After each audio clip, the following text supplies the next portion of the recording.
can't keep a plant alive to save myself. Though none of that holds a candle to the reason why I chose the brisk, quiet side with the dusky vista. Wind toys with my hair as I stop at the end of the tunnel with my toes hanging over the edge, looking out upon the snow-covered plains that stretch toward the south. The clouds have almost entirely cleared, allowing me an uninhibited view of the bruised horizon pocked with moons cast amongst a bed of distant stars. Closer are the vibrant balls of fallen molten moss, as if someone took the colorful clouds of the fade, shredded them, then packed them into compact orbs and tossed them skyward. You can see the outline of their massive, majestic wings bound around them like feathered fans.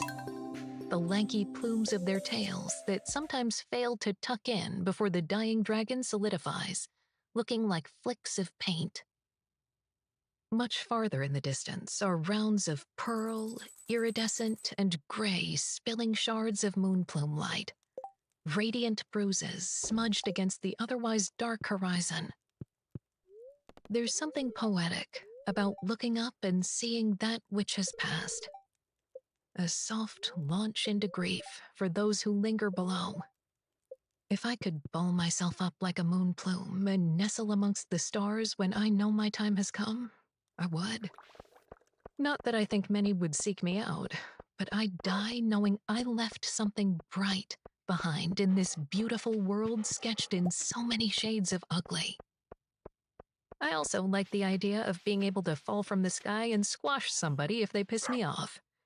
I'd aim myself at the Fade King and obliterate him in a heartbeat for doing such a shit job of keeping his kingdom together. Petty, but justified. I seek out the small silver moon of an adolescent moon plume that's drawn my eye since I first looked upon the tombstone-laden sky, pulling my lungs full of crisp air, a true, untarnished smile stretching across my face. Many called that particular moon Haze Perch. It's certainly not the largest, nor is it the brightest, nor the most magnificent to look upon. But for whatever reason, I can't imagine not being able to open my eyes each aurora rise, look out past the ever-vibrant clouds in this part of the world, and see that little wonky moon with the malformed wing. Essie once asked me if I wanted to know its story. I smiled and shook my head. Heartbreak has a tone that echoes through the ages, and her voice was laden with it. I don't want to look at my favorite moon and think of things that hurt. I want to look at that small moon plume and imagine it had a beautiful life, full of happy things that make your heart heavy with love. Perhaps that makes me a coward, but I have to pinch my smiles from somewhere. And that moon, it never fails to give me exactly that. A smile. Rave. Chapter 11. I drop from the wind tunnel's mouth, using the abundance of cracks and divots to latch myself to the side of the wall and scale downward, threatened by a fringe of rock shards that hug the base of the wall below. The hungry promise of a swift and brutal death that hasn't yet been able to chomp down on me. Or Essie. Thankfully. Gripping a jutting piece of stone, I transfer my other hand to the space beside it, then drop before what appears to be more flat wall. A perfect, ruined illusion. I swing through what's actually a large, ever-open window, into a snuggle of slightly warmer air, rich with the smell of something rich, buttery, freshly baked. I land in a crouch, my appetite returning with a salivating vengeance. Yum! Is that butterman loaf? Essie says, slouched over a seeing scope at our small feasting table laden with tools, tinctures, and metal pots, scratching at whatever's beneath the scope with one of her etching sticks. I could smell the blood on your boots the moment they shot down the chute. Reaching the table, I pinch a finger of loaf from her plate and stuff it in my mouth, groaning through my first bit of sustenance since I set out last Aurora fall. The dense pillow of savory goodness drenched in melted butter, slathered in a sweet layer of bogsberry preserve. I smile. I love bogsberry preserve. Essie doesn't, meaning she left this piece specifically for me, knowing I'd be ravenous the moment I swung in the window. Not that she'd admit to it. Not that I'd want her to. She pretends not to worry about me.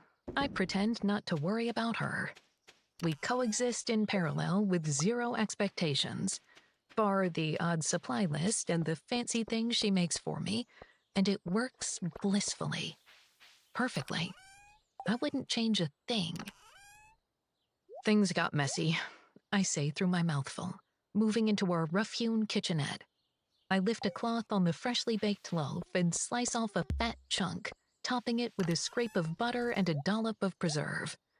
Cranking open the icebox, I root around for a bulb of bright green fruit, slicing it into segments I pile on my plate. Want some Goro? They're not ripe. I spin with the plate balanced in my hand. Sure they are. The butt end goes yellow when they're ripe. She peers up from her task, red brows almost bumping off her pretty, freckle-dusted face. That one will blow your tongue off. I stuff a pale shard in my mouth, and my face screws up as I choke on the zesty tang. They're not ripe, I sputter, spitting it into the trash bowl. Essie chuckles under her breath, then tucks her head back down, peering through her looking glass and getting back to whatever she's doing. I slide my fruit to the side and focus on the loaf while watching her work, my gaze shifting from the graceful, deft movements of her fingers to her delicate features. Tawny eyes, nose slightly upturned at the end. A null clip is cut from the tip of her left ear that's a little longer than mine and with more of a backward tilt, giving her this hypnotic, ethereal visage. Coils of hair hang well past her hips like a thick, ruddy cape that matches the metallic specks in her eyes. Such a unique shade of red I've never seen before. The only splash of color that brightens her appearance. Ever. I take another deep bite of loaf, thinking back to the day she moved in. I told her she could do whatever she wanted to the previously sparse decor. Naturally, our shared living space is now the same color as her entire wardrobe. Black. The rough kitchen counters, the jagged ceiling, the fibrous rug that covers the uneven floor. Even our plump, heavily cushioned cedar by the window, big enough to fit 3 despite the fact that we never have visitors. By choice. My gaze lifts to the window specially ruined by Essie to ward off intruders, remembering the slumber I woke to her standing over me in the midst of one of her episodes. Black smudged beneath her haunted stare as she waved a blade about, screaming at me to fill a cup with my blood. Now, that it was a matter of life or death. The end result? An entrance that all but murders intruders. Stroke of genius. This is delicious, Essie. Thank you, I say, taking another bite. Of course. Glad you like it. Understatement. She knows her butterman loaf is my favorite. No idea what she puts in it, but damn, it's good. What are you working on? A diamond cap for your tooth, she says, etching away. I've been trying to find an ore dense enough to withstand these fiddly runes. Freak accident, but I discovered diamond works. Oh! Hand poised, she flashes me a wide-eyed glance that's so full of life it renders me breathless. No doubt high on whatever thought just threaded through her spectacular mind. Did you get my lark? Mm-hmm. I tuck my hair behind my ears and make for the oddly shaped stone basin that caught all the bits I pushed through the chute earlier. I got blood on it, but did my best. I set the plate aside to rummage through my belongings. What does the diamond crown do? Emits an invisible, impenetrable barrier around your head and chest without cutting you in half. Hand stilling, I look over my shoulder at her. Without cutting me in half? You mean my body? She nods so fast her hair's a sanguine churn. Took me a bit to figure that out. Promise it's good now, though. Right. Glad you're thorough, I say, gripping the bag. Always. It's almost done. A few fine runes with that new etching stick and it'll be ready to activate. Figured it's a good time to attach it since Rex Zaros is hunting you. See, you've been reading my messages again. She shrugs, adjusting the scope of her looking glass. It flew through the window after you left, bumped against the sill until its nose was squished. I put it out of its misery by unfolding it. And reading it. My eyes slipped. They have a habit of doing that. I shake my head, sliding the bag across the table for her to rummage through. Flip side of using so much blood in the active runes etched around the window, the parchment larks sometimes think the window is, well, us. Ergo, the source of Sereem's eternal frustration whenever she can't get a hold of me. Essie pulls her head from the bag, her face a tad paler. No Spangle Poo? I blink at her. I'm sorry, what? From Yescorn, the Undercity librarian. He's got a pet Spangle. Is it in your pocket? Please tell me it's in your pocket. There's no shit in my pocket, Essie. Why do you need Spangle Poo? She opens her mouth to speak, but I swiftly cut her off. Remember, my brain's not as big as yours. If you start talking about biophysics, I'll perish. She opens her mouth again, closes it, seems to think for a bit, then starts to talk. The stone they eat is rich with a special ore that's otherwise hard to find because it forms in minuscule drops that never grow larger than a pinhead. It doesn't break down in their digestive tract, so it's the most effective way to gather it. It's a creamy color, and it melts at a much lower temperature than most other ores, making it the perfect adhesive for binding ruined caps to your teeth. You're joking. Her brows crush together.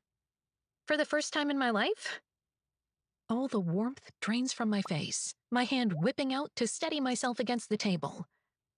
That's what you used to bind the other activation cap to my tooth? She nods. Spangle shit?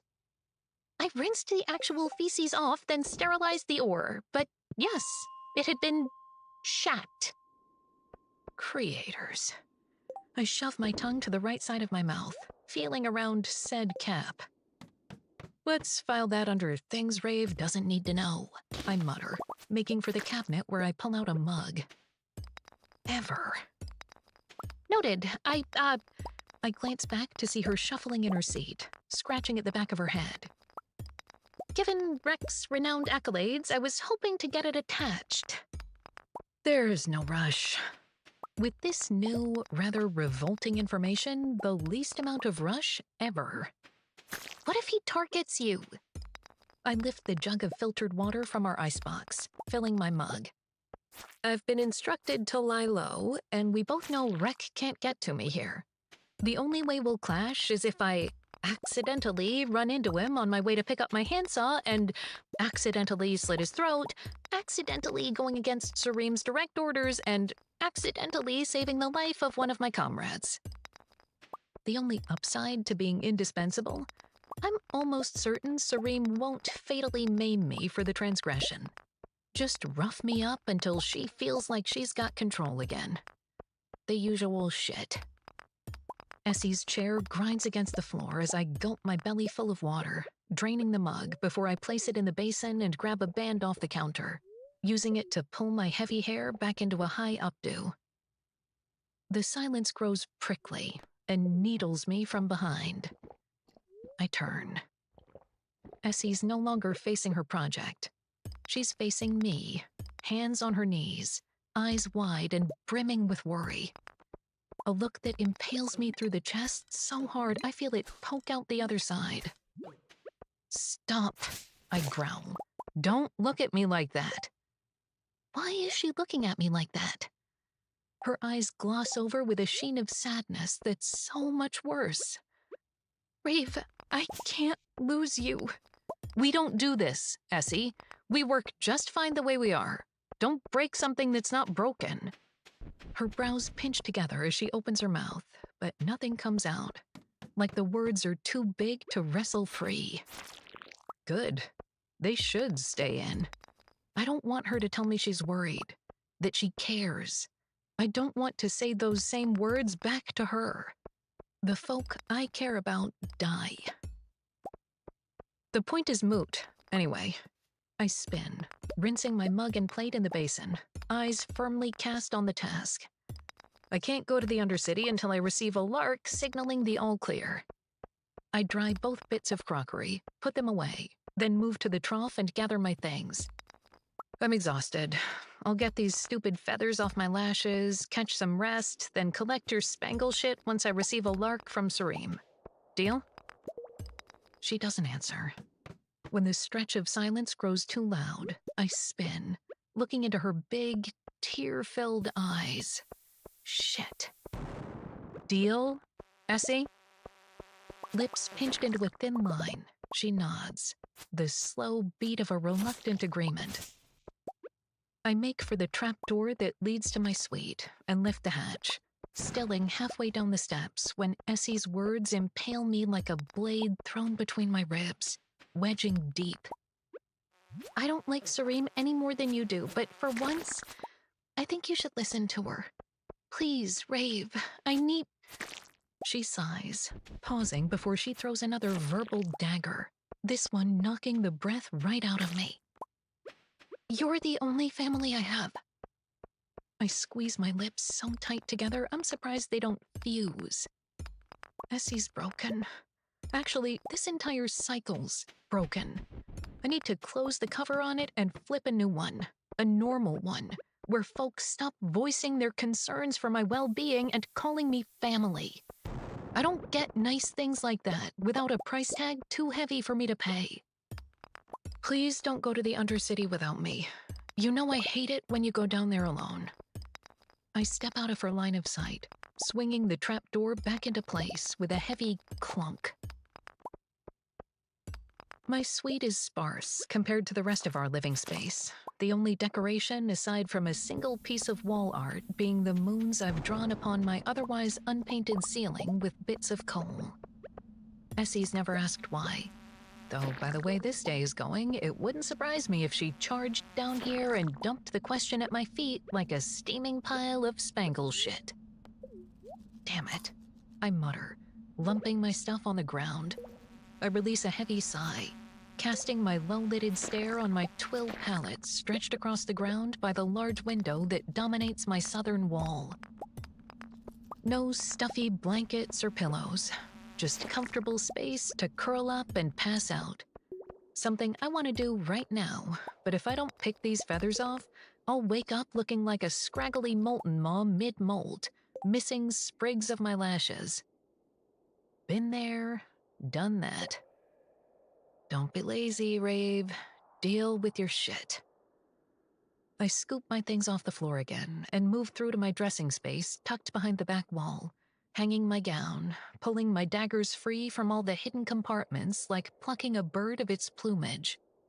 I shelve them all except the one I keep strapped to my thigh, checking my skin suit for blood. Finding none, I decide it's fine to sleep in and hone the dregs of my energy into scrubbing my boots, removing the damn feathers, and taking care of my business, battling through a yawn as I step back into my sleep suite. I pause before a flat piece of stone hanging on the wall, carved to look like a nesting moon plume. Easing it aside, I reach into the hole behind, retrieve a small wooden box that I carry to my pallet, placing it beside the window. The pane of glass is stretched from floor to ceiling, offering a view of the fade's gradual smudge into the distant shade, framed by frosty runes that make the window look like stone from the other side. Another one of Essie's clever adaptations. Seeking that wonky moon in the distance, I see the rising aurora tangled around it like the frayed threads of a silver gown unraveled by the handsy wind. A soft smile fills my cheeks, despite this weight settling in my chest, like something sitting on me. Something that feels a bit like regret. My smile falls. Essie called me family, and I walked away. After everything she's been through, I walked away. What the fuck is wrong with me? How can I look at that moon with so much love in my heart? Love that ricochets off my ribs every time I look at Essie. Stupid question. I know exactly what's wrong with me. Loving that moon feels safe. Moonfalls are so rare, it'll likely always be there, accepting my quiet adoration. Loving Essie. It makes me feel like I'm handling something fragile that'll break apart in my hands if I tighten my grip even the slightest bit. Sighing, I lift the lid on my small box. Nee bats her plain parchment wings and rises from the hollow, fluttering around me in a churn of giddy motion, nuzzling my face, shoulder, neck. She tries to wiggle into my ear, making it impossible not to smile. Careful not to hurt yourself, I murmur, gently nudging her away from my face and easing her toward the rest of the room so she can stretch her little wings.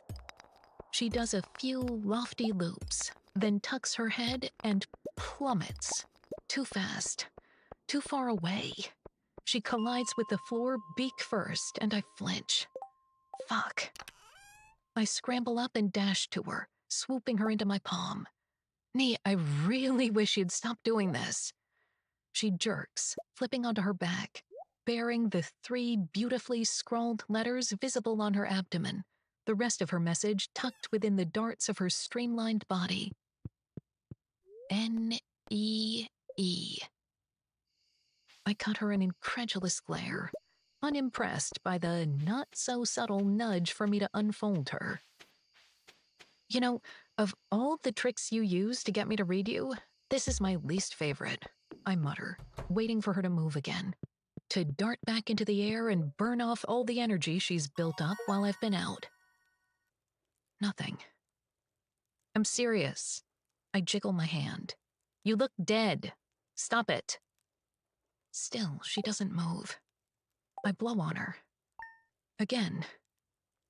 Again. My heart crimps. Nee. She waggles her parchment tail, and all the breath shoves from my lungs as prickly relief packs me full. Rave. Chapter 10. Slamming the door shut on the curly quill, I charge west through the rowdy ditch now packed full of merchant carts, folk flocking to claim the cheapest bushels of vegetables they can barter. I'd planned to stop for a cinder cream pastry from one of my favorite merchants on the way home, but after having all of Sareem's purple-toned trash stuffed down my throat, I've lost the urge. A chorus of panicked gasps has me pausing, gaze whipping around, following a sea of upturned stares. My pulse scatters at the sight of an adult molten maw gliding almost close enough to rip a ballista off the wall with its massive talons. A gust of wind slams down with the might of its magnificent wings, almost unveiling me. Chest expanding, it lengthens its neck, cranks its maw, and paints the sky in a plume of flame that pours enough heat into the ditch to turn the snow slushy.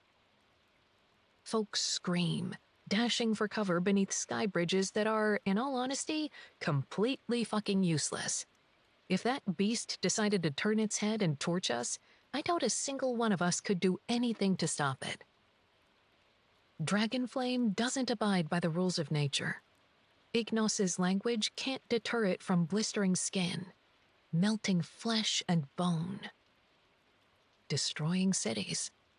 Only a Dagamork can wield Dragonflame, one so bonded with their dragon they can harness its strength and fire, though the connection is more myth than reality. The beast glides toward the Colosseum that's clamped between both lengths of wall like a ghastly, blood-splattered crown. Creators, I mutter, watching the molten maw circle lazily above the massive structure. The feeding bell gongs loud enough that I feel the sound in my marrow, and a haunting hush falls upon the crowd, the air igniting with the frantic thump of beating wings. A thunder of molten maws swarm from every direction, clotting the sky with a riot of ravenous motion, charging for the free meal, their sharp maws pointed toward the Colosseum like a volley of arrows. They converge, snapping at each other, talons slashing, vibrant feathers spraying as they battle for whoever's currently tied to the stake within the structure. An ear-splitting scream, followed by a blood-curdling howl of anguish, echoes into the otherwise silent ditch with eerie precision, almost like someone willed Claude to carry the sound down just to fuck with us, to remind us of the chilling consequences for those who madden the crown. My hands shake with my welling rage, fingers tangling through the folds of my gown, fisting the thick material. I'd be up there right now, screaming for blood in the spectator seats if the one being fed to the beasts were a monster like Tarek Relican. But it won't be. They never are. They're others like me, caught masquerading as nulls.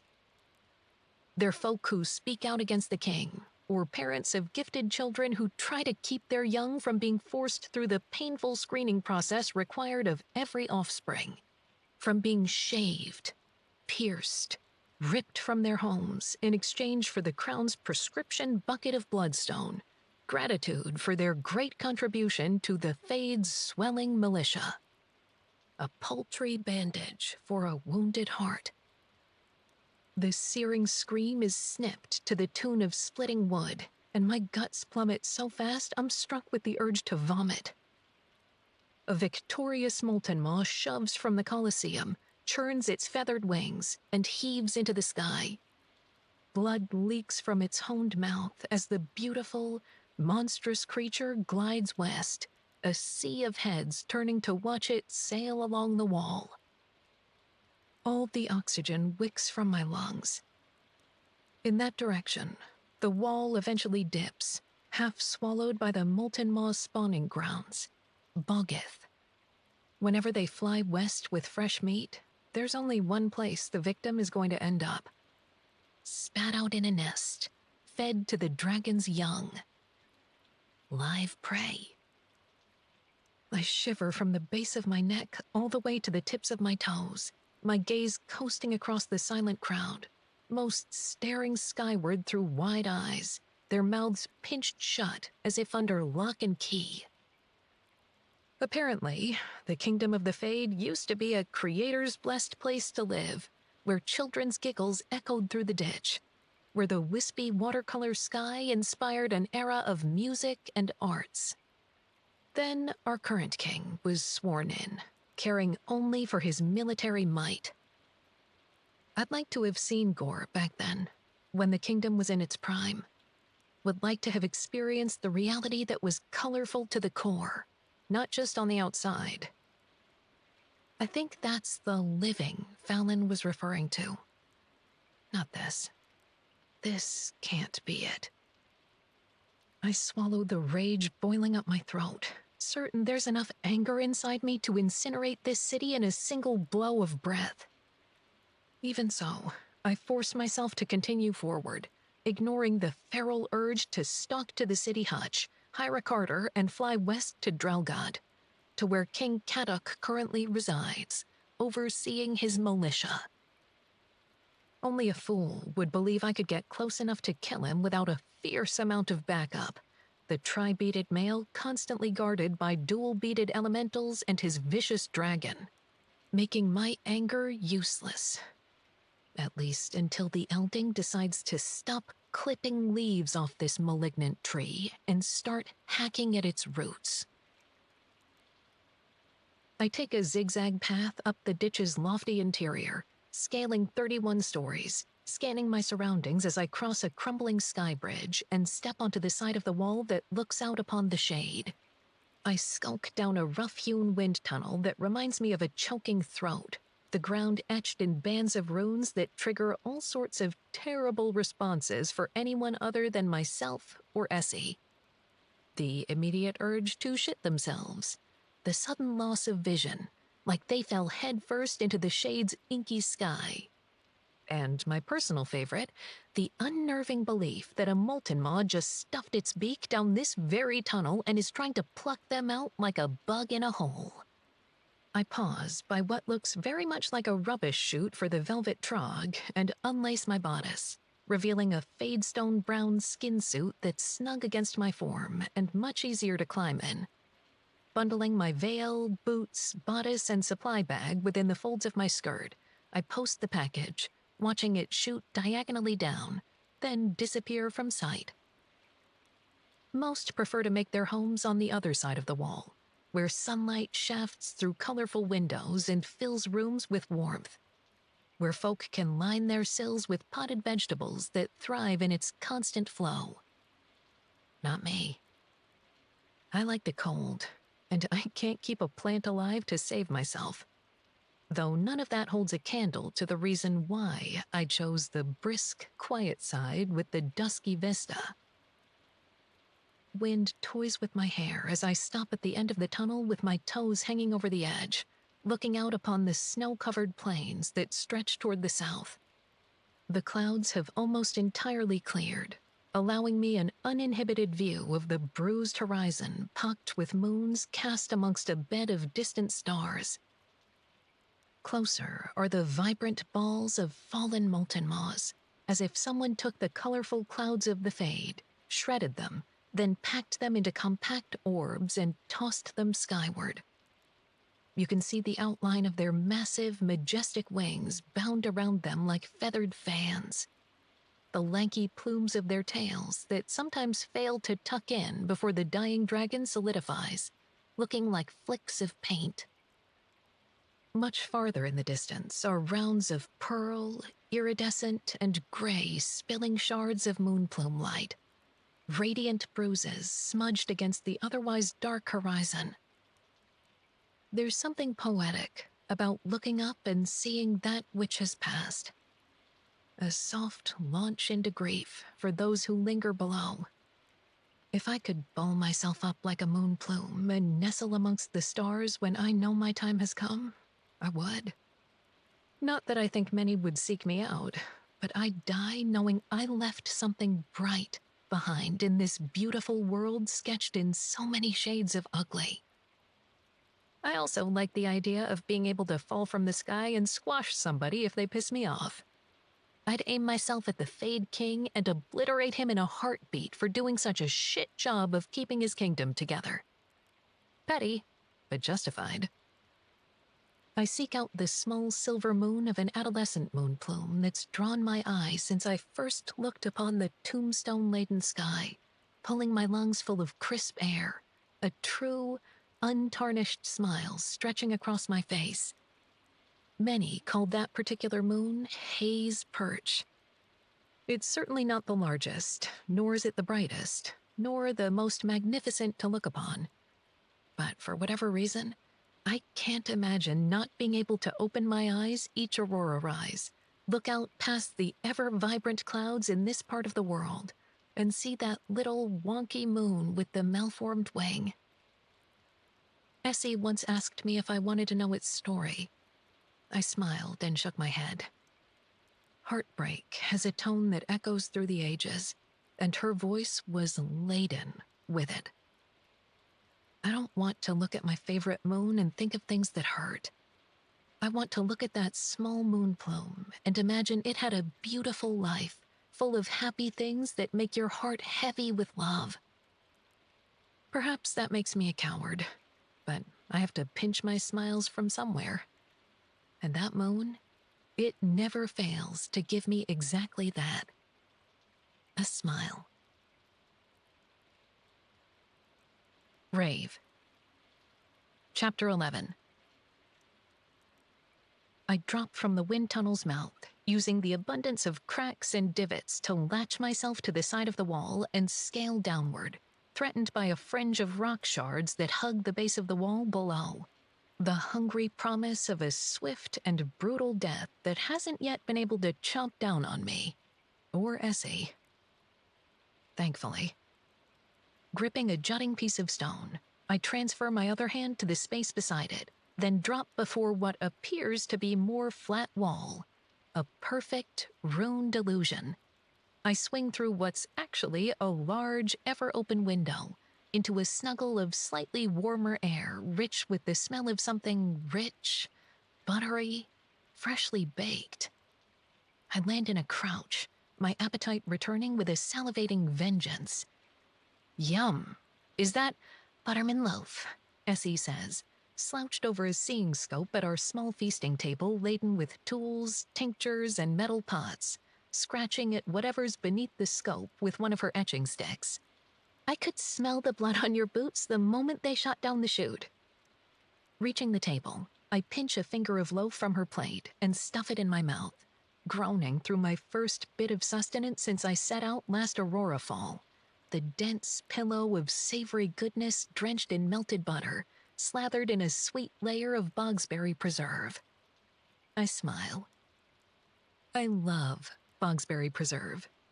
Essie doesn't, meaning she left this piece specifically for me, knowing I'd be ravenous the moment I swung in the window. Not that she'd admit to it. Not that I'd want her to. She pretends not to worry about me, I pretend not to worry about her. We coexist in parallel with zero expectations, bar the odd supply list and the fancy things she makes for me, and it works blissfully. Perfectly. I wouldn't change a thing. Things got messy, I say through my mouthful, moving into our rough-hewn kitchenette. I lift a cloth on the freshly baked loaf and slice off a fat chunk, topping it with a scrape of butter and a dollop of preserve. Cranking open the icebox, I root around for a bulb of bright green fruit, slicing it into segments I pile on my plate. Want some Goro? They're not ripe. I spin with the plate balanced in my hand. Sure they are. The butt end goes yellow when they're ripe. She peers up from her task, red brows almost bumping off her pretty, freckle-dusted face. That one will blow your tongue off. I stuff a pale shard in my mouth, and my face screws up as I choke on the zesty tang. They're not ripe, I sputter, spitting it into the trash bowl. Essie chuckles under her breath, then tucks her head back down, peering through her looking glass and getting back to whatever she's doing. I slide my fruit to the side and focus on the loaf while watching her work, my gaze shifting from the graceful, deft movements of her fingers to her delicate features. Tawny eyes, nose slightly upturned at the end. A null clip is cut from the tip of her left ear that's a little longer than mine and with more of a backward tilt, giving her this hypnotic, ethereal visage. Coils of hair hang well past her hips like a thick, ruddy cape that matches the metallic specks in her eyes. Such a unique shade of red I've never seen before. The only splash of color that brightens her appearance. Ever. I take another deep bite of loaf, thinking back to the day she moved in. I told her she could do whatever she wanted to the previously sparse decor. Naturally, our shared living space is now the same color as her entire wardrobe. Black. The rough kitchen counters, the jagged ceiling, the fibrous rug that covers the uneven floor. Even our plump, heavily cushioned cedar by the window, big enough to fit 3 despite the fact that we never have visitors. By choice. My gaze lifts to the windows specially ruined by Essie to ward off intruders, remembering the slumber I woke to her standing over me in the midst of one of her episodes.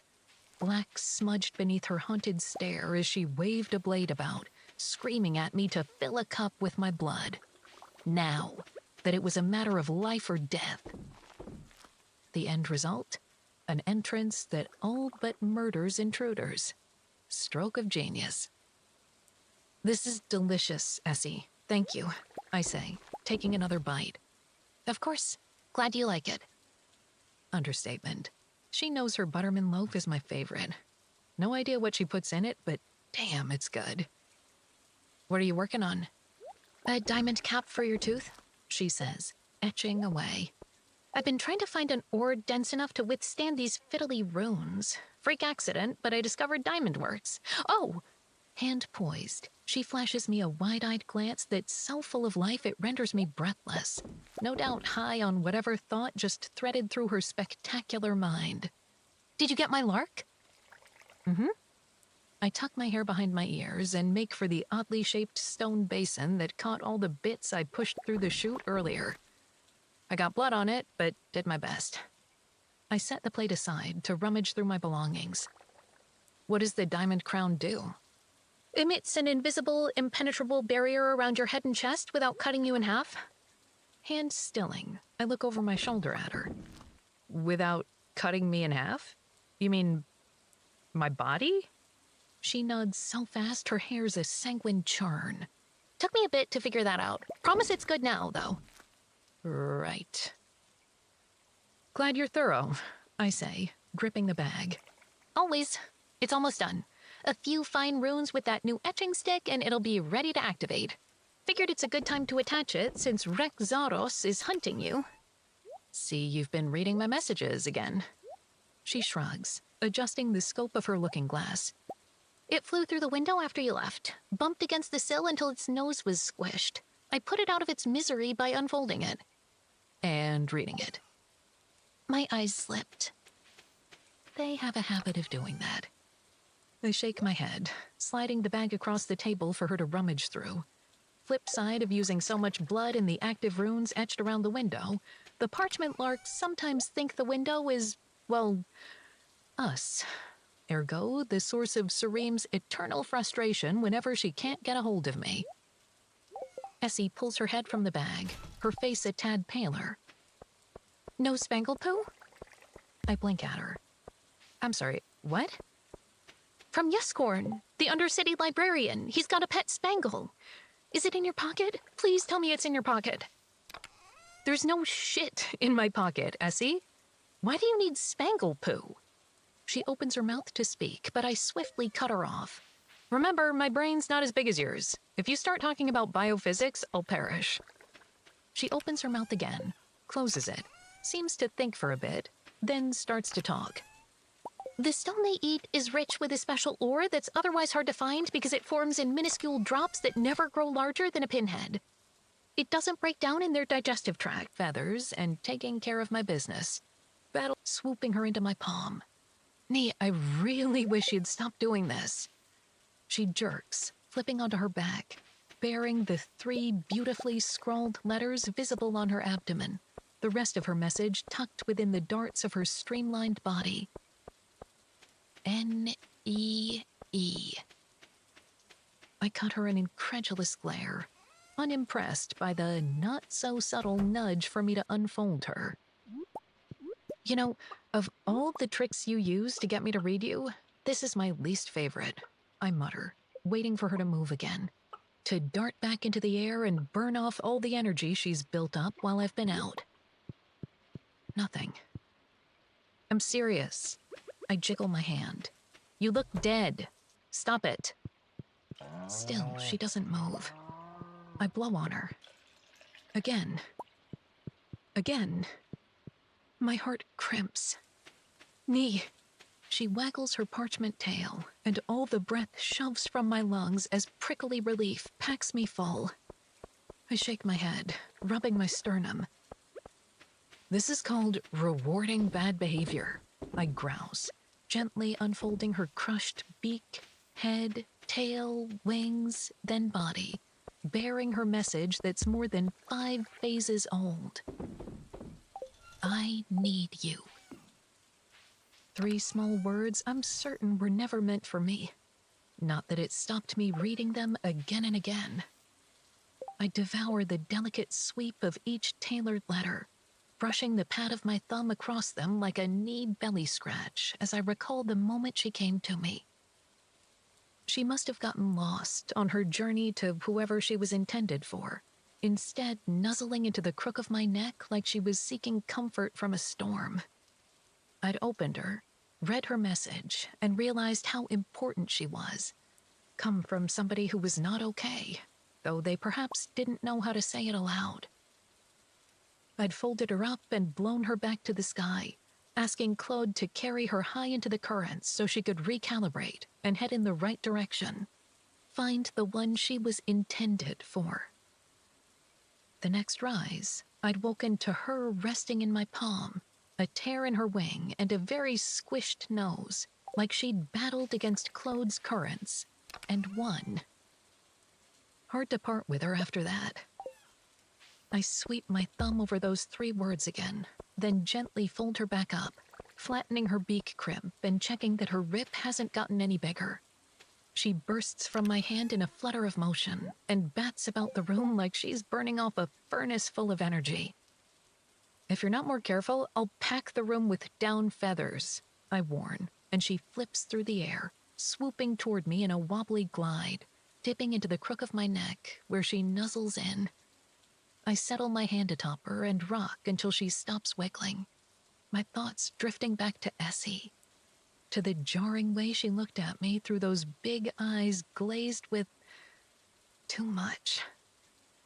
Sighing, I make for my pallet, then cast my stare to the sky outside. Fallon once told me that as a youngling, she used to lie on her back and wish upon the moons, wishes that would sometimes come true. Magic, she called it. I've never believed in things that make no sense to me, aside from Essie's magnificence. But perhaps I should start wishing on the moon I love so much. Ask it to find a way to replace my heart with a soft and squishy one, so I never have to see Essie's eyes flood with sadness again. Creators, I'm an asshole. I curl up on my side, snuggling knee, looking at Hayes' perch while humming the gentle tune that always clears my mind, no matter how loud the world seems. Diary entry. Elowen Nevon. Age 9 phases. 5,030,000 phases after stone. Hadeon found me in his sleigh just before the aurora set. I thought he'd be happy to see me. Instead, he said he was going to take me straight home to Arithia in a big, growly voice I'd never heard him use before. But when the aurora rose, he boiled me tea, packed our things, and then we kept going in the same direction.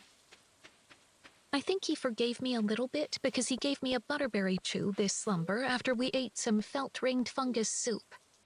Hadeon didn't finish his bowl or eat his chew, but he did spend time shaping a dragon scale blade.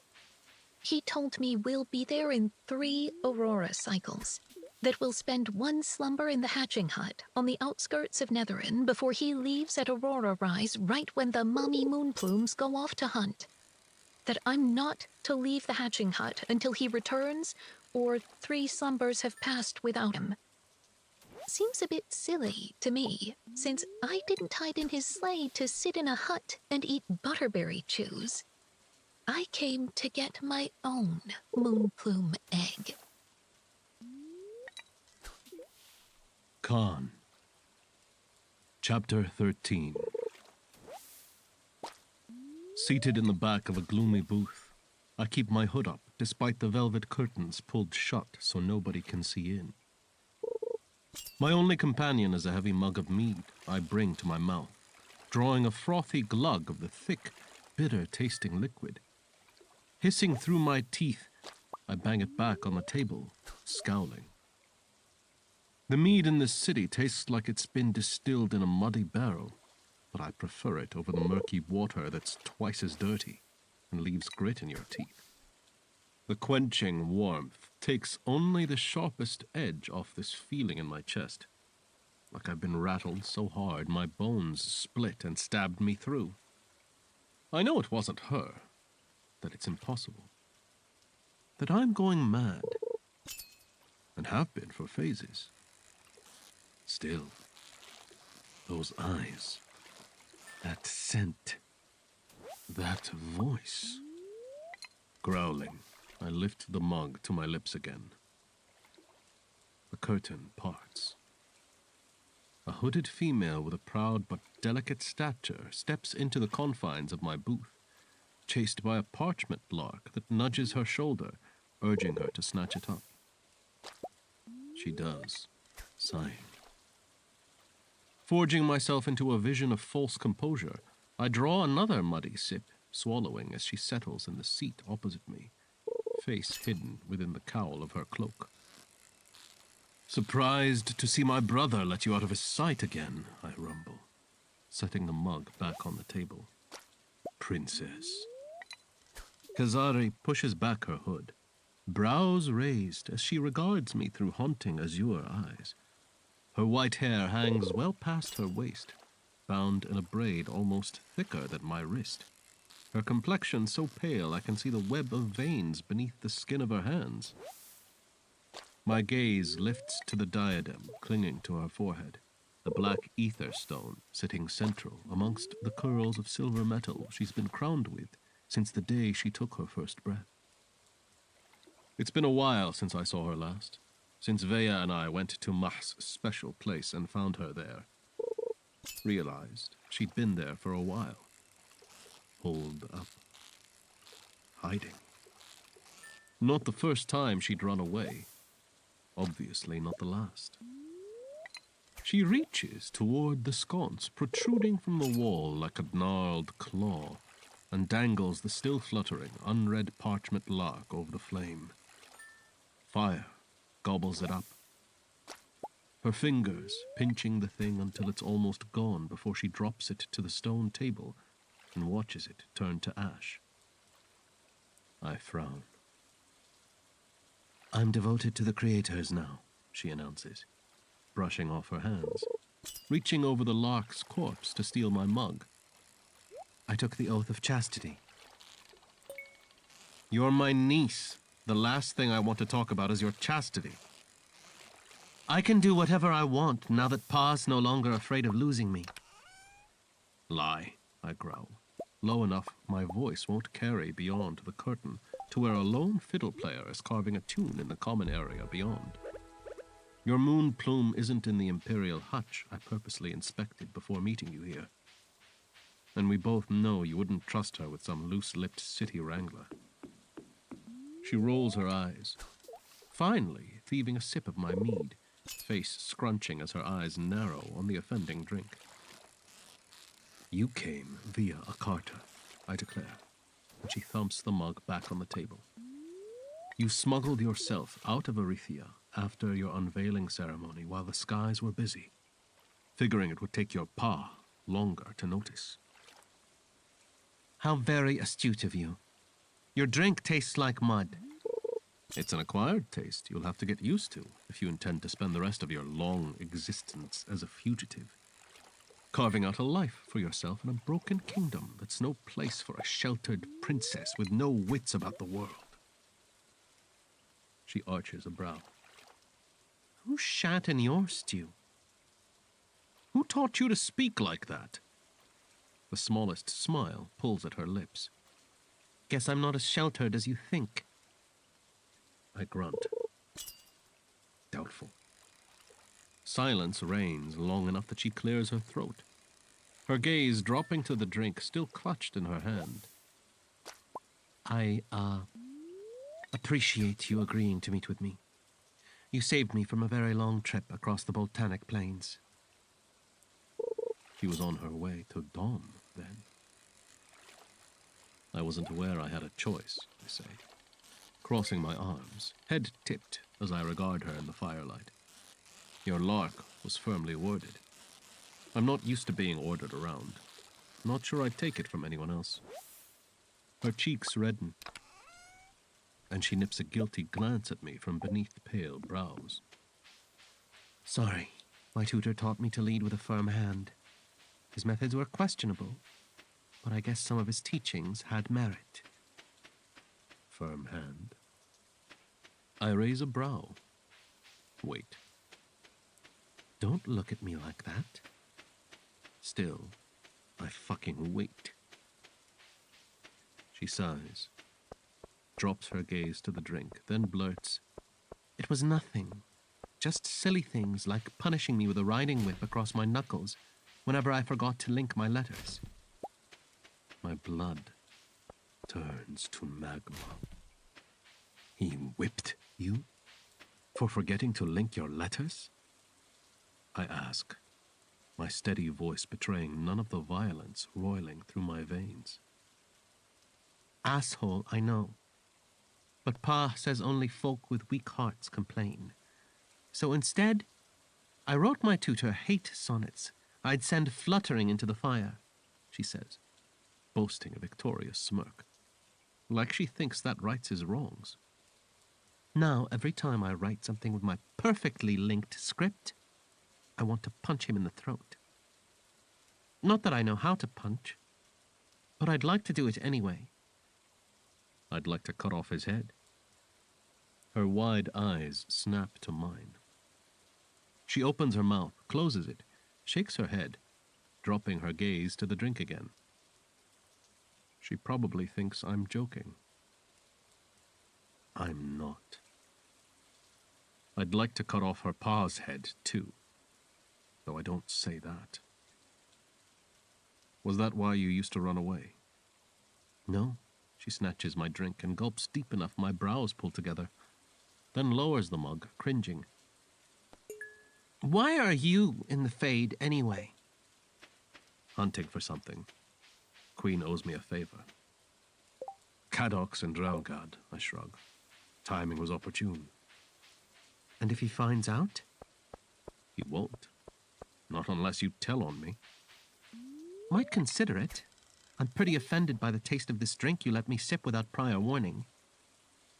I lift a brow. The corner of my mouth tugs up the slightest amount. Only because she, too, is smiling.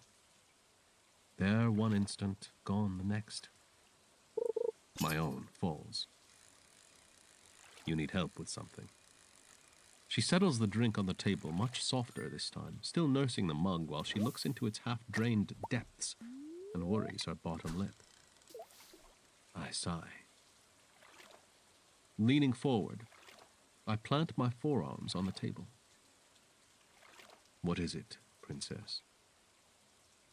She swallows, and I can hear the violent thump of her heart, rallying in the way hearts do when folk are preparing for battle. Her voice is a rasped whisper when she finally says, I can hear him. Who? Another swallow.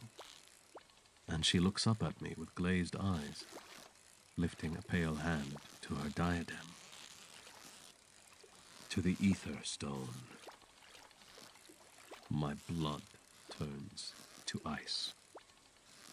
I push back against the seat, staring, head full of thoughts I can't tame enough to push free of my mouth. A tear shreds down her cheek, and I see her. Truly see her. The dark dents beneath her eyes, her frail, almost skeletal hand, and the way her cheekbones jut out much more than they once did. Her fingernails, chewed so close to the nub, she's made them bleed in places. She's wasting away. Something fierce and pharaoh rears up inside me. I lean forward, forcing words past my gritted teeth. How long?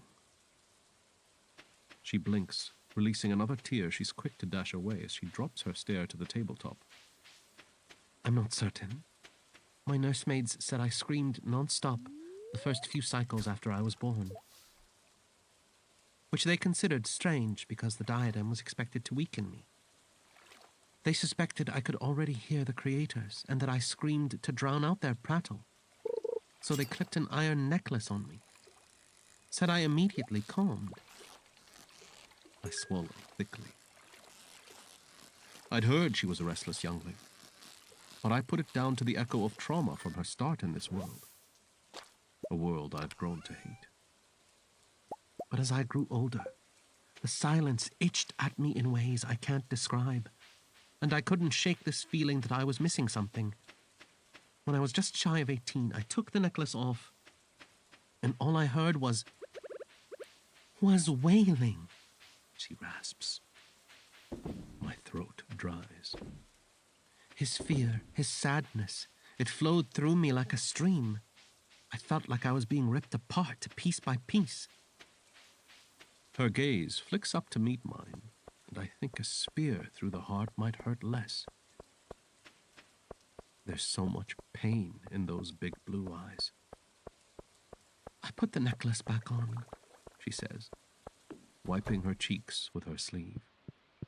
Left it on for many, many phases, because I was a coward. You're not a coward, Kazari. Don't ever speak about yourself like that. She cuts me a faux smile, then draws another drink of mead, almost draining the mug before she speaks again. I found courage eventually. Removed the necklace for the first time in over 80 phases. I listened to his sounds, truly listened. I realized it wasn't just screams and wails, but words, she says, voice cracking as her wide eyes plead with me. I began threading those words together, shaping his language in my mind, learning too much. My gaze nips at the curtain, and I plant my arms on the table again. There's more, I know there is. She's dancing around the fiery pip like she's afraid to handle it. Keep going. There's a moment of pause before she lifts her chin. And for the first time, since she sat down at my table, I see her as someone with something to guard. Something to lose. I'm telling you this not because I want your pity. Pity doesn't help me any more than it helped him during those many phases I sat in silence. Then why? Because I want help to set him free. It's like she reached across the table, swung her hand back, and slapped me in the face. Impossible, I growl. It'll kill you. The diadem can only be removed from a pulseless host. I don't intend to die, Uncle. There has to be another way. I just have to work it out. I've never wanted to shake someone so much in my life, my hands bunching into fists so tight my knuckles pop. And why do you want to do that? I grind out. The ether stone has been passed down for generations. Your ma wore it, her ma before that. On and fucking on! His name is Kalis, she announces, her voice stained with a fierce imperial lilt. She pins me with a stare that cuts through flesh and bone. And because I've fallen in love with him. A rumble boils deep inside my gut, scalding up my throat with such intense heat I swear my flesh peels off. I know too well how malignant the roots of love can be. I've suffered from the same ailment for over an eon, and I'll continue suffering until the day I die. Kazari's suffering too. I can see it in her eyes. It's taken her, and it won't let go. If my brother hadn't kept her so sheltered from the world, perhaps she wouldn't have fallen in love with a fucking stone. Perhaps she wouldn't be trying to rid herself of a diadem that could very well take her life the moment it's ripped free. There is no reality where this ends well. I snarl through gritted teeth, and something shatters in her eyes. You can't know that. I know he's in that thing for a reason. That your family line was blessed with the power to contain him for a reason. She rips her gaze from mine. Stare, plummeting to the table so fast she probably thinks I missed the stain of guilt clouding her eyes. What do you know? Nothing, she bites out, cheeks flushing. My eyes narrow. What do you know? She shoves to a stand. This was a mistake. Forget I said anything. My eyes flare as she flips up her hood and makes for the curtain. Looking at me over her shoulder, she says, I will leave you with your empty mug. She goes, her parting words like drips of poison fed to me on a tarnished spoon, leaving the curtain wide open, allowing me a perfect, unveiled view of the dais, of the musician perched on the stool beneath an illusion of luminous snowflakes, the vacant seat beside her, haunting me to the marrow. I look at my empty mug, pulling my lungs full, holding the breath. Kazari's right, but my mug's not the only thing that's empty. My chest feels pretty fucking hollow, too. Grave. Chapter 14. Something bumps against my cheek, ripping me from the fiery clutches of a dream that was melting flesh from my bones in slow, sizzling sweeps. My eyes pop open, a scream sitting in the back of my throat like a wailing beast threatening to split the world in two. I sit up, hissing through clenched teeth, trying to refocus my gaze on the here, the now. Knee flutters around me, frantically nuzzling my chest while I scrub my sweat-dappled skin, trying to scour the terror from my flesh. Unsuccessfully, I rush to my washroom, fill the stone basin with icy water, and splash my face in laden scoops that do little to douse the burn. A dream, I murmur, repeating the motion again. Knee continues to dance around me as I dunk a cloth in the water and use it to dab the back of my neck. I dunk it again, pressing my face into this sodden material. Just a fucking dream. I lift my head, looking in the small mirror hanging on the wall. My eyes are bloodshot, ice blue standing out in stark contrast against the red scribbles, my cheeks flushed from the rabid heat that chased me to the surface. Growling, I screw up the cloth and toss it at the wall, scooping my palms full of water again, splashing my face and dragging the wetness back through my hair. I set my hands on the edge of the basin and close my eyes, humming my calming tune while I focus on my fingertips, then my hands, my arms, moving all the way through my body, slowly loosening each muscle, convincing myself there's nothing here that wants to hurt me, to battle me. Knee nuzzles much too close to my sodden hair, and a warning growl boils up my throat. Don't, Knee. You know how I feel about water getting near you.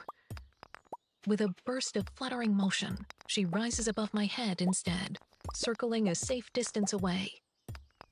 I'm not certain she has waterproof runes, and I'm in no rush to find out the hard way that she was constructed before they were invented. I press my face into the towel and pour a heavy sigh through the fluffy fabric, untacking the sticky remnants of my terror, a full-body shiver racking through me. That one felt so real. Too real. I jump a few times to shake it off, then move back into my sleep suite, chased by a flutter of parchment wings. My eyes widen at the outside view, the sky clear enough that I can see the aurora already beginning to thread below the western horizon. Falling. Wow. I slept the entire day away. My stomach growls, clamping down on its aching hollow. I'll check on Essie, make us some food if she hasn't already eaten, then try to get back to sleep. Otherwise, I'll be out of sorts for cycles. I make for the stone stairway as a thump sounds from above, like something heavy just fell upon the floor upstairs. Frowning, I pause, scooping Knee against my chest to stall the sound of her beating wings. Shh, I whisper, looking at the ceiling as I listen. Silence prevails. Perhaps I imagined it. Slowly, I tiptoe toward the stairs, pulling the small blade from the sheath at my thigh. I edge close to the trapdoor, pressing my ear to the wood. A soft whimper stills my heart. Essie. I release Knee, nudging her in the direction of my pallet. Stay here, I order, shoving the trapdoor open and bursting through, dropping it back down so Knee doesn't escape. Essie is coiled on the long cedar with her back to me, hiding beneath her woolen blanket that conceals all but her tumble of hair spilling onto the floor. Not unusual, since she sometimes can't be bothered going up the stairs to her sleep suite and nods off on the cedar. My next inhale is laden with a metallic reek, and my heart lurches, stairs slicing around the room, landing on a red hand-shaped smudge on the windowsill, the size of Essie's hand. Essie's hurt. She always tries to hide when she's hurt. I dash toward her, rip the blanket off, and grab her by the shoulder, tugging her gently onto her back despite her coiled reluctance. My gaze is immediately drawn to her hands clutched atop her abdomen, both of them shaking, slathered in blood. My gut churns as I take in her pallid complexion, the sheen of sweat dappling her brow despite her chattering teeth. I drop to my knees, pulling her hands back and lifting her shirt, revealing a stab wound leaking a constant ribbon of blood. Every cell in my body stills, my lungs seizing, like jagged shards of ice just slit through them. I'm suddenly sure I'm in a different place, a different time, or perhaps I'm caught in one of my slumber terrors. Yes, that must be it. Essie's not lying on the cedar, covered in blood. She doesn't have a hole in her abdomen, right where there are important organs that take time and finesse and a specialized mender to fix.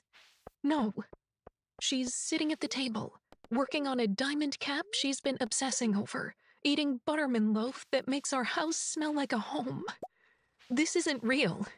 Not real. Not, I don't want to end up in the snow, Rafe. Our stares clash, her wide eyes wild with a fear that claws through my chest, threatening to cleave me apart. Snow? What's she talking about? Please don't drop me down to the cold or put me in the ground, she begs through trembling lips, her eyes so wide the tips of her lashes meet her brows, the red flecks in her irises lit like blown embers. Feed me to the fire where I'll never be cold again. Stop talking like you're going anywhere, I growl, stuffing the blanket on her wound to stem the flow. You're staying right here with me, safe in our home. Just as soon as I get her fixed up. You're going to be okay, I murmur, looking to the kitchen cupboard where my mending kit is stored. I need to grab something to pack the wound full and bind it in place so she doesn't bleed out while I carry her down to the ditch. Sareem can flesh thread. She'll help if I fall to her feet and beg. She'll probably drip Essie's blood into the vial, using the excuse that she needs the bind to mend her, but I'll find a way to deal with the bitch once Essie's safe. Fuck the repercussions. Put pressure on this. I shift her icy hand and press it upon the blanket. I'm going to grab some supplies so I can get you to Sareem. I'm cold, Rafe. Her fractured voice cuts a messy hole in the silence, carving into my chest, deflating my lungs. I meet her watery stare that's barely holding focus. Fear erupts behind my ribs with such violent force that cracks weave through my stony heart, exposing the fleshy core, so raw and vulnerable, withering like a juicy fruit tossed to a hungry flame. I can't feel your... Her words cut off, breath coming in short, sharp gasps as she works to catch her rhythm again, panic exploding in her eyes. I can't feel your hand on me. I can't feel it. Rave. You're always cold, Essie. I swallow the lump in my throat, battling to keep my voice steady. I know the signs. I've seen death too many times not to know the fucking signs. We live on the cold side. This is normal. It's normal. It's normal. It's... Her face scrunches, and my chest feels like it mimics the motion, making me want to ball up around the ache. Hold me, she asks, a wobbly plea that begs me to fall with her into the hungry maw of resignation. Her entire body jerks, hands clawing at her middle, an angry spill of red seeping through the blanket and squelching between her fingers. Please. I climb onto the cedar and curl around her, my hand flattened across her chest, the other tangling with the one on her abdomen. She releases a shuddered breath, and I crush our bodies together, holding her so tight I picture my strength binding her like a bandage. Picture her sitting at the table, etching a normal trinket into something exceptional, her mind full of magnificent thoughts and an ample amount of blood in her veins. Whole. Happy. But she's not. She's broken in my arms, draining away. Who did this, Essie? She flinches, like my cold, monotone words slit her through. I didn't see. I rounded a corner and walked straight into him. It was dark. The Undercity. She went to the Undercity. The realization crushes my windpipe, makes my hands shake, though I try to still them, try to force myself to remain calm and composed. For her. I'm not going to lie here and chastise her for something I specifically asked her not to do, knowing how dangerous it is down there. I'm not going to break her down further when she's already falling apart. I'm going to hug her, love her, avenge her.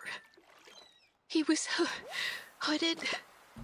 Okay, I whisper, brushing her hair back off her face. That helps, Essie. Did you see the color of his hood? Was it red? No. Probably not from here. What did he smell like? Leather, she rasps. Smoke sticks. When he walked away, his boots made clattering sounds. Clattering sound? Tell me something that'll make me feel warm, Rave. Please. I love you. The admission spills without pause. A heavy truth tilled from the raw, exposed ache in my chest.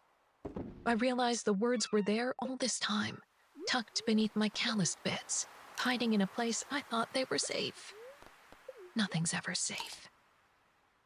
Why didn't you go to a flesh thread, Essie? Why didn't you? Because I knew you'd always wonder if I didn't make it out. That you'd think I left you, like they left me. They. Her family. My heart rips straight down the middle. You're here, I whisper against her ear. I've got you. We've got each other. I bind her deeper into my embrace, holding her tight while she drains away. Blood leaches across the cedar beneath us, a wetness I can't escape, seeping through my clothing, sticking to my skin. A wetness that should be pumping through her veins, fueling her life. But it's not. It's not. I nuzzle her hair, filling my lungs with her warm scent, past and present melding together as I recall another embrace, another love, another loss. I hum my calming song while she trembles against me, her heart pumping beneath my hand, each beat slower than the last, quieter, weaker. You're the family I never had, I whisper, and her lungs empty with a shuddered exhale. She doesn't fill them again. I'm not sure how long I hold her, bound around her body that's no longer moving, no longer warm. Long enough that a parchment lark flutters into the room, then bumps against the sill, over and over. Perhaps screams, informing me that last slumber's mission is complete, the children free of the city. Long enough that I discern the hard segments of my heart aren't going to shift back together and protect the soft core that feels too much. That I'll have to nurse the hurt until it's calloused over. A realization that makes me not want to rise again. Long enough that I take my time inspecting each moment since I woke, stripping the emotion back like shelling nuts, leaving the smooth pit inside, safe to handle. I bundle all the clutter into piles on the shore of my immense frozen lake that's more silent than it's ever been, then bury them across the surface. Silver light spears up from beneath while I carve an icy grave to drop the parcels down. A curious luminosity that hunts every step, chasing me back and forth between the shore and the hole. Something that would usually frighten me, but I'm numb. Hollow. I've lost Essie, and I've lost the will to care about anything but the thing that keeps me upright, keeps me moving forward. Vengeance.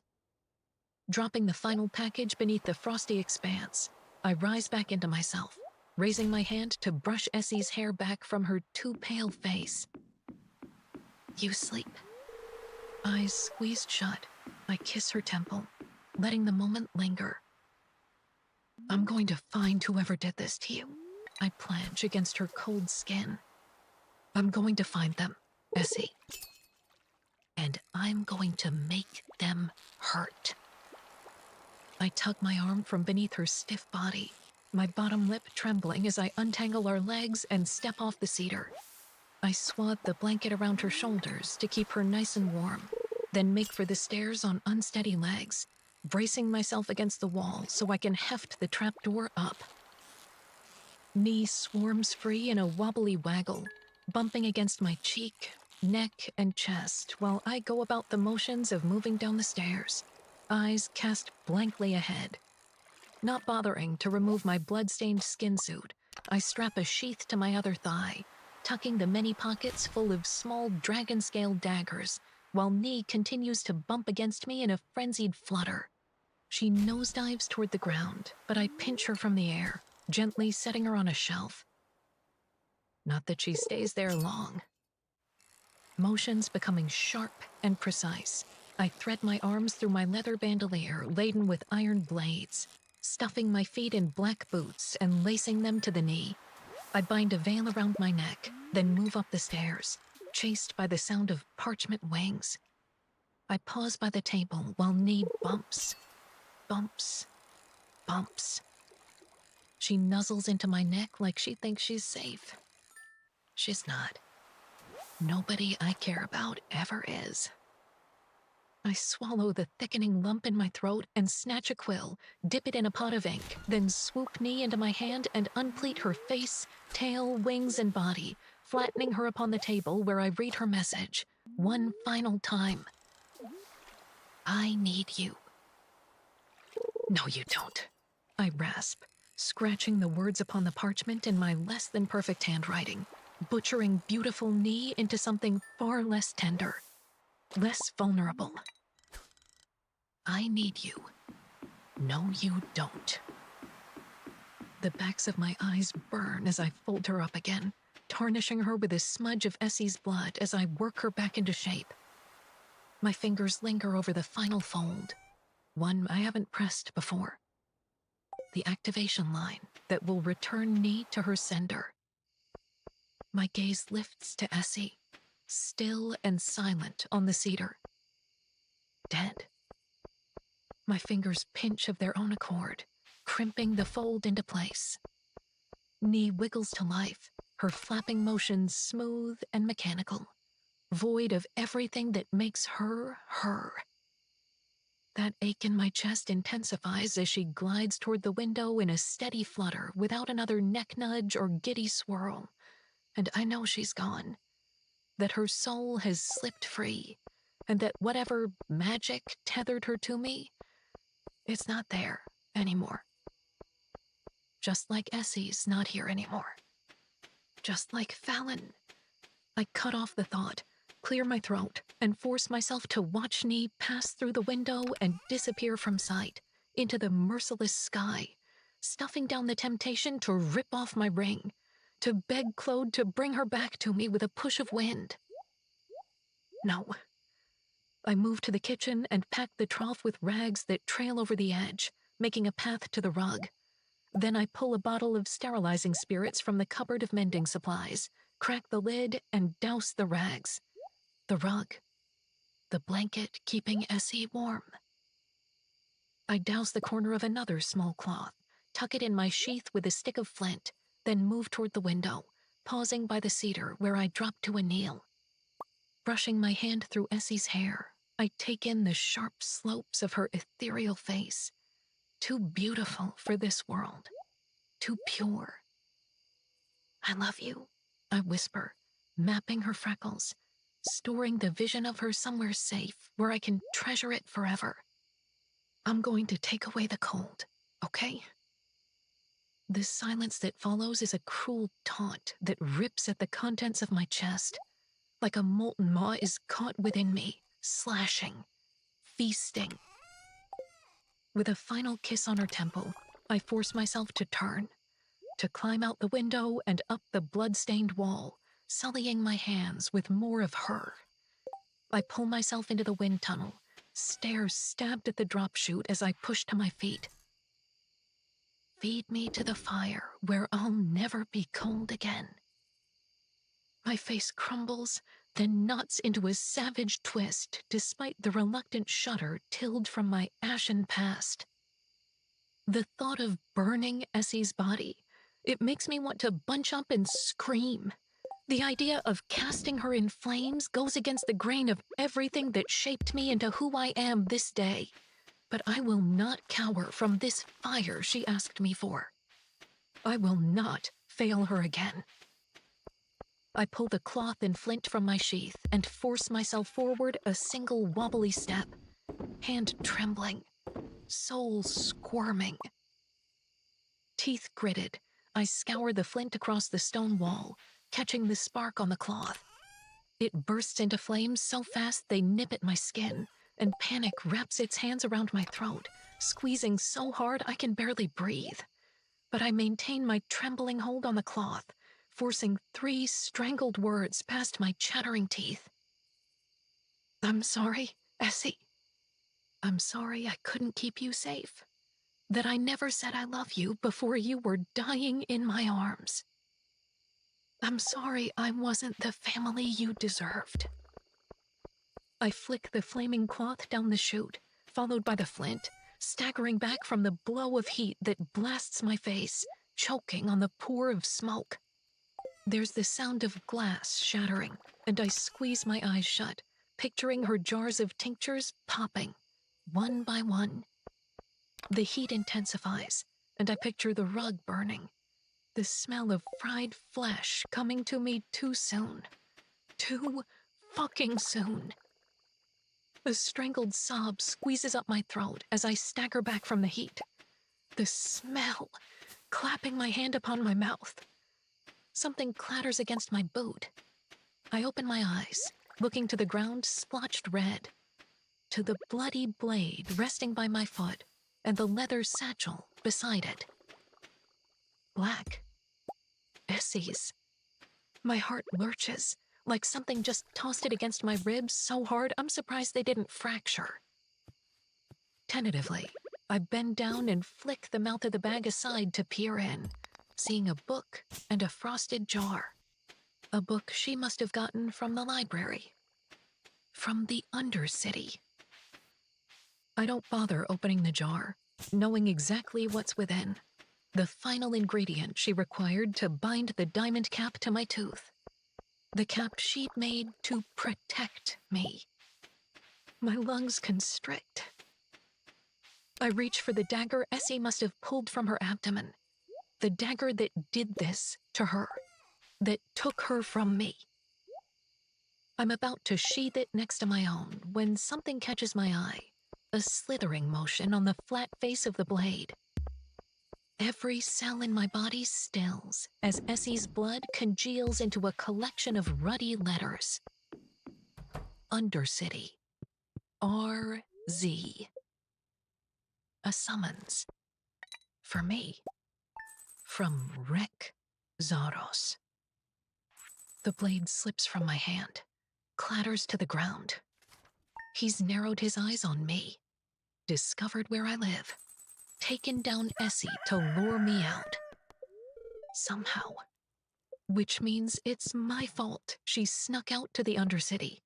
My fault she got stabbed, then returned to our home rather than finding a flesh thread to heal her. My fault she bled out on the couch until she stopped moving. My fault she's burning. Dead. A guttural groan ruptures from deep within, bruising my insides as it wrestles free. As the realization crouches upon my chest, slashes me open, then stuffs its maw in and chews, masticating my lungs, my heart, my soul. My face crumbles, shoulders, spine, knees. I heap upon the ground, deflating just as fast as my rupturing resolve, crushed by a mountain of suffocating guilt. Certain I'm being slit through the chest in long, jagged severs. Again. Again. I flinch with each agonizing slash, my gaze dropping to the blood-soaked hands I used to lead Essie from the dark bowels of the Undercity, so determined I could give her a better life. I promised I'd keep her safe. Instead, I gave her a grave. And I can't do this. I can't fucking do this anymore. Something within me shifts, and a booming collision jars me from the inside out, my bones locking from the impact. A thunderous crack ricochets from deep beneath my ribs before a sharp explosion pierces through me, shattering my insides into 1,000 icy shards. My body temperature plummets so fast I hear my heart slow, like it's wrestling slushy blood through my veins, one sluggish beat at a time. I inhale a shudder of air that feels too warm, like pulling lava into my frosted lungs. It's coming. A tear shreds down my cheek as I lose sensation in my fingers and toes, my arms and legs. Part of me wants to fight it, to be strong for Essie, despite the fact that I've never felt weaker in my life. To tear the fucking world to shreds until I find Rexaros and string him up, slit him 1,000 times, wait for him to heal, do it all over again. But there's a bigger part of me that's still lying on that cedar inside, tucked around my young, miraculous, beautiful friend who just lost her life because I loved her. A bigger part of me that's burning right alongside her. And that part, it's tired, lonely, lost, sad, more broken than I'll ever admit. That part of me just wants to stop and never start again. The icy anger inside me roars, its essence expanding with such ferocity my organs feel like they're being shoved aside. I lose sensation in my chest, and my face twists as I slip from my sight, falling backward into a frigid numb that swaddles me so tight I can't move, can't see, can't feel. A beautiful, blissful numb, so pure, like a cold, silken bandage for my soul. So soft, I can almost forget I won't get the glory of killing Rexaros and avenging Essie's death. But as I sink, curled into this frigid comfort, I grow calm, resolved. He deserves to be ripped limb from limb, to have his vertebrae crumbled, brain mulched, to have his insides pulverized by this strange, savage entity that exists within me. He deserves... The Other. Chapter 15. The Other prowls through the Undercity. A dark, lofty excavation fixed with a web of bridges that reach across the hollow, only a scatter of torches to sketch out the shape of things. Not that she needs light. Her inky, glitter-kissed eyes glint in the dark as she hunts, clutching the blade used to bleed the young one until she bled no more. Breathed no more. Was no more. Bringing the hilt to her nose, she sniffs, long and deep, catching another hint of this murderous male's smoky, leathery scent. He would beg for mercy before the end. Of that, she was certain. Not that it would earn him any. Eyes wild like her bloody thoughts, the Other creeps down an uneven path, scouring the cavern's vast expanse, while numerous stairs slice across her too fragile skin. Those of shade-born predators who've snuck in through collapsed mine shafts, who also have exceptional vision, hibernating in dark corners, eating their prey in peace, and languishing in nests of bones. The Other does not pay them heed. She holds no ill blood over those who killed to survive, to feed, or to protect their young. But those who kill to hurt the one she loves, the one she nests within, They deserve to be torn apart piece by piece, skin peeled free like strips of bark, feasted on while their warm heart still pumps. However, the other stills, gaze dropping to the scrap of material tangled around the thin, vulnerable neck of her precious, pliant host, wondering if she should use it to cover her face. Rave is always so careful to camouflage when she's spilling blood, strange as it is. Blood should be worn with honor, a boast of fresh meat and full bellies, of predators gone. But the other respects her host, despite her small hands and tiny teeth that are near hopeless for chewing things with any true substance. She decides to adhere to the odd tradition, frowning as she gathers the material and tucks it around her mouth and nose. There. She charges down a jagged stairway, deeper into the dark. Pausing midway over a bridge, she peers at another stretch of stone that cuts across the eerie chasm directly beneath. Head cocked to the side. Perhaps the armored soldiers flattened against the walls of twin alcoves on either ends of the bridge below believe they are hidden. Not from her. She was born in the darkness. To her, their bodies are luminous. As if lit by the torches they must have extinguished when they laid their little trap. The other feeds on the squishy sounds their hearts make, digesting their near silent whispers. Think I'll get in trouble if I piss over the edge? I wouldn't do it, not unless you want to risk getting your balls fried. The other scowls at their crude language, wondering if possible mates of their own Fey species find that sort of thing attractive.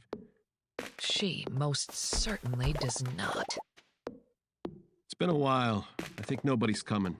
A brief pause, then. Perhaps the Alf bitch was the one he already stabbed. Was his informant certain she had black hair? Long, black, and straight, skin like snow. Heard it with my own ears. She'll come, I can feel it in my bones. The other drops into a low crouch and leans forward, claiming a clearer view. What if she doesn't bring reinforcements and this was all a waste of time for a single rebel? We should have just found a way to storm her dwelling. Then I wouldn't be standing here ready to piss myself. Nobody in their right mind would come down here alone. But if she does, at least she'll be easy to dispose of. I'd like to be home before their eyes. I'm fucking starved. The other decides these Fae deserve the grisly end that's coming for them. Though she regrets not having more time to draw it out. Make them weep. She scours every one of the soldiers while pulling deep whiffs of the hot, humid air, seeking the one who stamped his scent on the blade, frowning. This wreck is smarter than the ones waiting in such obvious places. No matter. He, too, will be lured out by blood. She cracks a smile. Lots of it. Silently skulking farther along the bridge, the other tucks the dagger away, pausing atop the group of heavily armored males at the northern end. She rips the iron ring off her finger, opening herself to the creators, to songs she studied from below the crust of her icy lake, whenever they howl, squeal, or shriek down from above. She does not cower from the clamor against her eardrums. She wears pain like a safety net, one with the terrible tunes penetrating her small, too delicate ears and violent mind.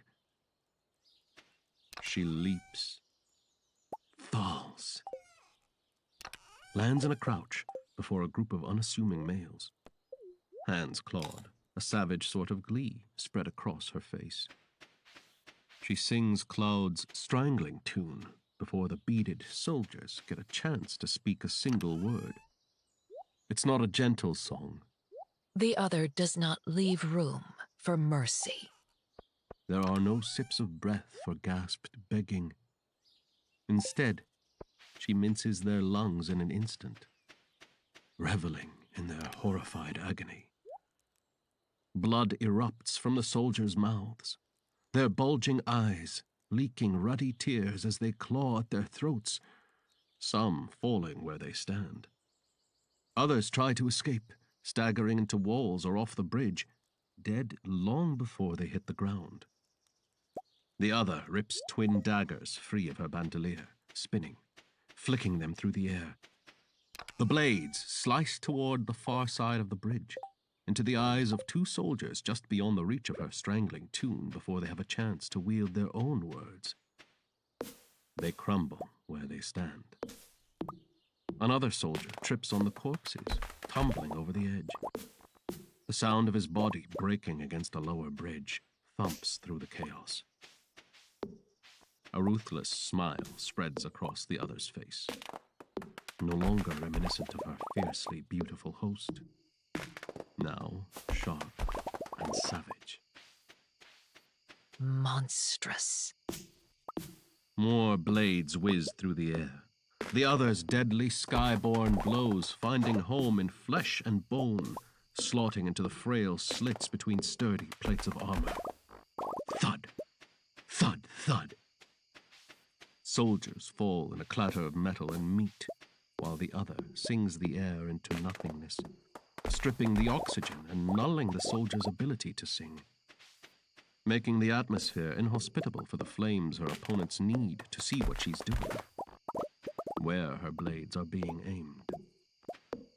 They thought the darkness was their ally, but it was their ruin. As it so often is for many who underestimate the shroud of a sunless sky. A storm of unforeseen reserve troops spill from the southern tunnel, screaming, charging. One orders the bridge to split before the other can pulverize his lungs, and cracks weave through the stone. The bridge jerks. She falters, hissing through bared teeth, catching her footing with a fist firmly planted on the rock. Glitiano virina. She screams, whipping up her head. Glitiano viri. Claude churns into a squealing dance of snipped breaths and collapsing airways, barging into soldiers' chests in gusty shoves, tossing them off the crumbling bridge with a spray of stone. Many try to retreat, though only a few make it back into the tunnel. The other laughs, pushing to a stand, hunting the clutch of deserters, her swift steps gaining ground until she's close enough to sink iron daggers into the back of their necks with a flick of her wrist. She leaps, pouring upon another like a seething wave, ripping his head back and slashing his throat. Blood sprays, coating her hands and face. She charges the remaining two, salivating for the taste of their blood on her lips. She draws closer. Closer. The tunnel opens, and she passes into a small circular cavern lit by so many flaming sconces she's forced to squint, her sooty eyes not attuned to the harsh glare. The hairs on the back of her neck lift. A loud clanking has her whipping around to see a door of metal bars now blocking the exit, locking her in. She hisses, spinning in a churn of black hair, blood, and spitting rage, appraising the many soldiers lining the cavern's wall, arm to arm, red helmets hiding their faces and swords braced at their hips. A trap. A fight ring. Some of them sing spitting, hissing tunes, flames whipping from elemental containment welds and lit sconces, spearing straight for her. With a lashing sneer, the other sings Claude's suffocating tune. Glitiano viri. Hatane del tena. Malay Claude Melee. The ribboning flames sputter into oblivion. As with most of the lit sconces dotted around the walls, filling the cavern with a blissful gloom. Many soldiers drop to their knees, clawing at their throats. The other descends on one of the two who beat her here, slashing a blade through the gap in his armor. His intestines bulge from the gory hack, and she's on the next in an instant, wrapping her limbs around his head and lashing it to the side. His neck snaps with a satisfying crack, and he falls to the ground in a floppy heap at her feet. Surveying her remaining opponents, she releases a deep, bellowing word that gouges a path up her throat, like she just heaved a sharp stone from the pit of her gut. Robanth! The cavern shakes with Baldur's answer, a jagged cleft prying the ground apart, yawning like the crooked maw of some great beast. Soldiers scream, hands whipping out to steady themselves against the rough-hewn wall, some falling into the grinding abyss, crushed by the shifting stone to the tune of breaking bones and popping skulls. Blood and brain matter spray from the rumbling sever as it chews. The soldiers stagger, looking between each other, the stench of urine wafting through the air as they appear to realize they've trapped themselves inside a cage with a monster. A fierce, powerful monster who should have 2 beads hanging from her lobe, rather than the null clip in the tip of her tapered ear. If they were aware she only knew how to correctly pronounce a few of Baldur's words, perhaps they wouldn't be so scared. Even so, the other preens at the fear in their eyes, a sharp smile splitting her blood-splattered face into something charmed from the depths of a gory terror. Such paltry opponents.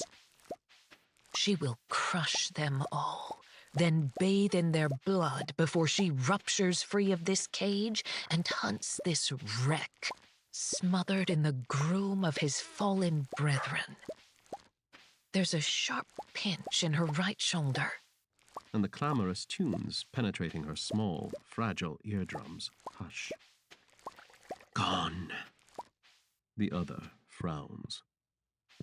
The wet groans of dying Fae would be music to her ears. if she weren't familiar with this particular form of silence. She slaps her hand on the back of her shoulder, fingering the stinging puncture, frowning when the tips come away with the smell of her precious host's blood, eyes widening as she realizes she's been shot. With iron. She spins toward the barred entryway, gaze narrowing on the Fae behind it, armed with a slingshot that rests against the bars. Pointed at her. Tossing a black hood off his head, the male shucks his cloak to reveal black leather pants and a loose white shirt that's partially undone at the neck. The other takes in his long, pale hair and cerulean eyes, the stick of rolled parchment pinched between his lips, leaking smoke that wafts around his face. The red and brown beads hanging from his lobe.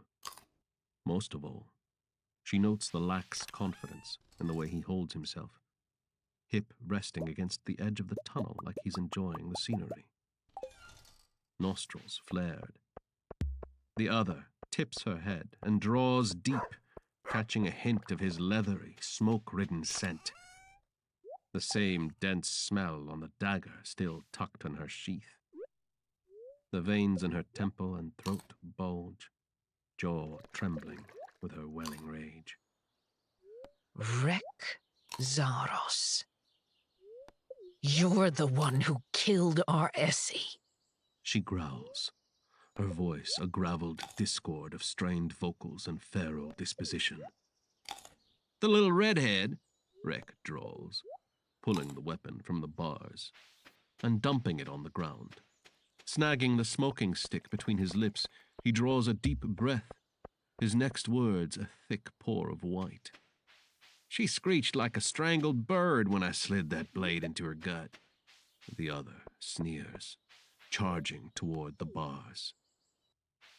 Stis steni tek ach vach fia. Rek spits past curled lips, as if the words burned a trail up his throat before they singed free. Flames stream from the remaining torches, ribbons of it now churning around the other in billowing swirls that nip too close to her vulnerable skin, capturing her in a fist of fire impossible to escape. Not without a flesh thread nearby to mend the burns she would endure. Hands crunching into fists, she studies Rek's every move, the fluttered pulse in his neck, the way his lean body shifts as he unlocks the bars and swaggers into the cavern, sharp features lit by the churning flames. The bloody spurs on the backs of his boots rattling every time he steps. His eyes glint with sadistic satisfaction while he takes the other in, then the bloody mess she made of his comrades. He clicks his tongue, pale brows inching up his forehead. Impressive. The other snarls, leaning dangerously close to the roaring inferno while sweat gathers on her brow and down the line of her spine. Teeth bared, she froths for his blood, for the feel of his flesh shredding between her teeth, dismal as they are. Rek presses the smoke stick between his lips, draws a languid puff, then flicks the butt away and pulls a coiled whip from where it's tethered to a hook at his hip. With a twitch of his wrist, the black tendril snaps through the blaze, binding the other in a rigid embrace that secures her arms to her sides, legs clamped together, as if cocooned by some silk-threading creature preparing her for feasting. She falls to her knees, hissing sharp breaths while Rek charms his flames toward the torches lining the walls, releasing her from the fiery swirl, though bringing her no closer to the freedom she lost. She lost? Rek snatches the bloody veil, exposing her. His eyes widen as she snarls through clenched teeth, jerking against her binds. She lost. Not at all what I was expecting, Rek murmurs, frowning. His hand comes forward, knuckles grazing her cheek. Seems a shame to feed such a pretty, powerful thing to the dragons. With a snap of her teeth, she snags his finger and bites. Hard. Rek roars, trying to yank his hand free. The remaining soldiers bellow, charging toward their growling prisoner while she gnaws through the knobbly knuckle with the fervor of a famished beast. It pops free, the severed tip dropping into her mouth. Rek stumbles back and lifts his trembling hand to his face, blood streaking down his arm, onto the ground. Drip, drip. She spits the tip, boasting a smile that's all teeth and blood.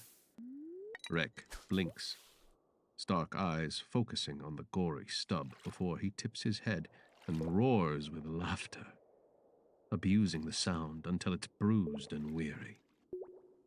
The other's smile falls. Rek locks eyes with her again, crunches his bloody, disfigured hand into a ball, pulls his arm back, and swings his fist at her face. A blinding explosion of pain before darkness consumes her. Diary entry. Elowen Nevan. Age 9 phases. 5,030 phases after stone. It's freezing on the outskirts of Netherin, but for a moonplume egg to incubate, it must stay right here in the cold until it starts to rock. Then I must pack clumps of ice around it and wait for the hatchling to free itself from the shell. I must do all this on my own, because Hadeon can't. Because I found him sleeping at the bottom of a crevice, cuddling his stolen moonplume egg, unable to move his legs. I shook him awake, told him I'd get Mummy and Puppy. He said I'd die if I took the sleigh home myself, that his egg would die too. That really worried me. The sleigh can't make it up this far, so I built a snow hut to keep Hadeon safe and warm while he sleeps himself better. Then I made 3 trips to the hatching hut on my own and moved all our things. I shook Hadeon awake again and told him I'll try really, really hard to drag him out into the cold when his moonplume starts to hatch so he can bond with it. He touched my face, told me he loves me, and that he's glad I snuck onto his sleigh, then fell back into a really deep sleep. He's doing lots of sleeping. I'm starting to worry he won't wake, that his chest will suddenly stop moving. The thought makes my own chest hurt. Makes me want to cry. I won't. I refuse. I have to be strong for Hadeon because he can't be strong for himself. But if he doesn't wake, I've decided I'm not going home. I can't get him on a sleigh, and I won't leave him here in the cold and the dark on his own. He hates being alone, and he really hates the dark. I miss Mommy and Puppy. Rave. Chapter 17. I'm immersed in an icy sleep that's soft like a wispy tail bound around my body, drifting within the tide of nothingness. Beautiful, hypnotic nothingness. Until something snaps close to my ear, ripping me to the surface and dumping me into the aching scream of reality. Hot, hurting, heavy reality. My ankles are shackled, and all my weight hangs from my wrists that are tied together, stretched skyward, my shoulders threatening to pop from their sockets. The right ones pinned with a piercing hurt that makes me certain I've been stabbed or poked with something still lodged in the bone. The pain is a drip in the barrel of aches, tormenting every muscle in my body, like I've been wrung at all angles, then shaken out like a washcloth. Even my jaw and gums ache, like I've been gnawing on something dense and chewy while my consciousness was huddled somewhere far away from the Essie-sized ache in my heart. Running my tongue across my teeth, I feel a stringy piece of something wedged in the hairline gap between my sharp canine and the tooth right next to it. Shivering, I decide I'd rather not know what that is. I'm only able to pry one of my lids upward, the other a swell of pain, my eyeball throbbing. I groan, taking in my smudged surroundings through bloody ropes of hair. My leather sheaths and bandolier are lumped on the floor in a pile not too far away, most of my weapons missing. Fuck. My attention lifts to the plain stone walls garnished with a few lit sconces. There's a wooden door directly ahead, from which a trail of ruddy gore leads right here, to where I'm hanging. My gaze drops to my skin suit, previously tan, now drenched red. Blood red. My heart plummets. Whatever happened during my otherwise peaceful blackout landed me trussed up in this unfamiliar room, covered in blood, with a stringy piece of something stuck between my teeth and a likely fractured eye socket. This is not looking good. I peer internally, dropping toward my leg, jolting at the sight. The usually smooth, frosted expanse now a litter of ice shards and upturned bergs spearing skyward. What a mess. I hightail it out of there, casting my gaze back on the small, muggy room's dewy walls. The back of my neck prickles, like somebody behind me just stepped up close. The rhythmic thud of heavy, clattering steps shatters the eerie silence, and I recall Essie's words. When he walked away, his boots made clattering sounds. My blood chills. The noise circles me like one of the Shade's notorious hushlings circling their prey. The deadly dance of a predator near the top of the food chain. A predator who has earned the right to play with their food before they crouch down to feast. I see his boots first. Heels bridled by metal spurs that are caked in enough flesh and blood I'm snarling even before I lift my gaze to the male's face. Cold, calculating eyes, twin cerulean orbs, lock on me.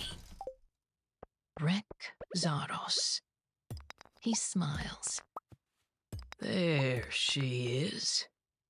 I jerk against my restraints so hard the flesh around my wrists splits, flushing with a burn that pales in comparison to the swollen ache in my chest. You killed Essie! My voice comes out fractured and cracked, bringing with it the taste of blood. We've gone over this, he drawls with a roll of his eyes, moving more into my line of sight. A pillar of lean muscle and smooth feline movements, the length of his iron-tipped whip trailing him like a tail. If you want to catch a feral mutt, you must lure it with the right bait. One must be resourceful in my line of work. Much as you probably like to think you're special, it really is nothing personal. I'll tell him the same as I'm carving into his chest after I free myself from these fucking restraints. Though it'll be a lie he'll glean when I pop a fresh bubble of laughter with every slice. Because it is personal. Very. I jerk against the ropes tight around my wrists again. Again. At least it wasn't personal until you bit off my finger, he mutters, lifting his right hand and waving the bandaged nub at me. I still, my tongue coming up to poke at the stringy thing threaded between my teeth. That makes sense. So too does my aching jaw. I quietly hope I didn't swallow the tip, remembering past instances when I've blanked out, then come to with a bellyache and a weird, gamey taste in my mouth. Best not to think about these things too hard. Rek pauses before me to retrieve a leather pouch from his pocket, unrolling it, pinching out a smoke stick and tucking it between his lips. So, he says, the word muffled as he pulls a silver weld from another pocket and flicks back the lid, exposing the small, angry bulb of flame hidden within, now dancing from the crown of the instrument. He uses it to singe the tip of his stick, swathing his face in a puff of smoke. You're a dual bead. Breath flees my lungs so fast my expression almost twists into a cringe. Damn it. Seems my inner psychopath is paying attention, collecting powerful words it's used like rocks to weigh me to the bottom of this lake of doom. It's an effort not to sigh. Am I really? I force a bemused frown that makes my eye feel like it's about to pop. I thought they were just strange voices in my head. Weird. He lifts both brows. I find that hard to believe. Maybe you should use your imagination? He sucks a sizzling draw, then blows his breath in my face, packing my lungs full of the thick, potent waft. Go easy on those things, I say, barking out a cough. I don't want them mincing your lungs before I have the chance to do it myself. Head tipping to the side, his stare narrows. Your eyes are different. They were black earlier. Now they're blue. You do have an imagination. Clever boy. He grunts, still watching me as he draws another puff, pinching the stick with his injured hand, the next words released with a blow of smoke. Kamori Daffodon, traveling bard from Aurig. What's your real name? Die a slow, traumatic death, and perhaps I'll consider whispering it against your ear right before your heart gives out. You're a handful. His gaze drops to my bust, lifts again, lips curving into a slimy smile. More than a handful, actually. Much more than you can handle, you pathetic piece of shit. He chuffs out a laugh and draws another drag. I'm a greedy male. If I have to listen to your drivel, at least tell me something I don't already know. And you see, with this particular job, I get paid per head. So, my foul-mouthed bitch, I'm offering you the chance to avoid retribution for the soldiers you took from me.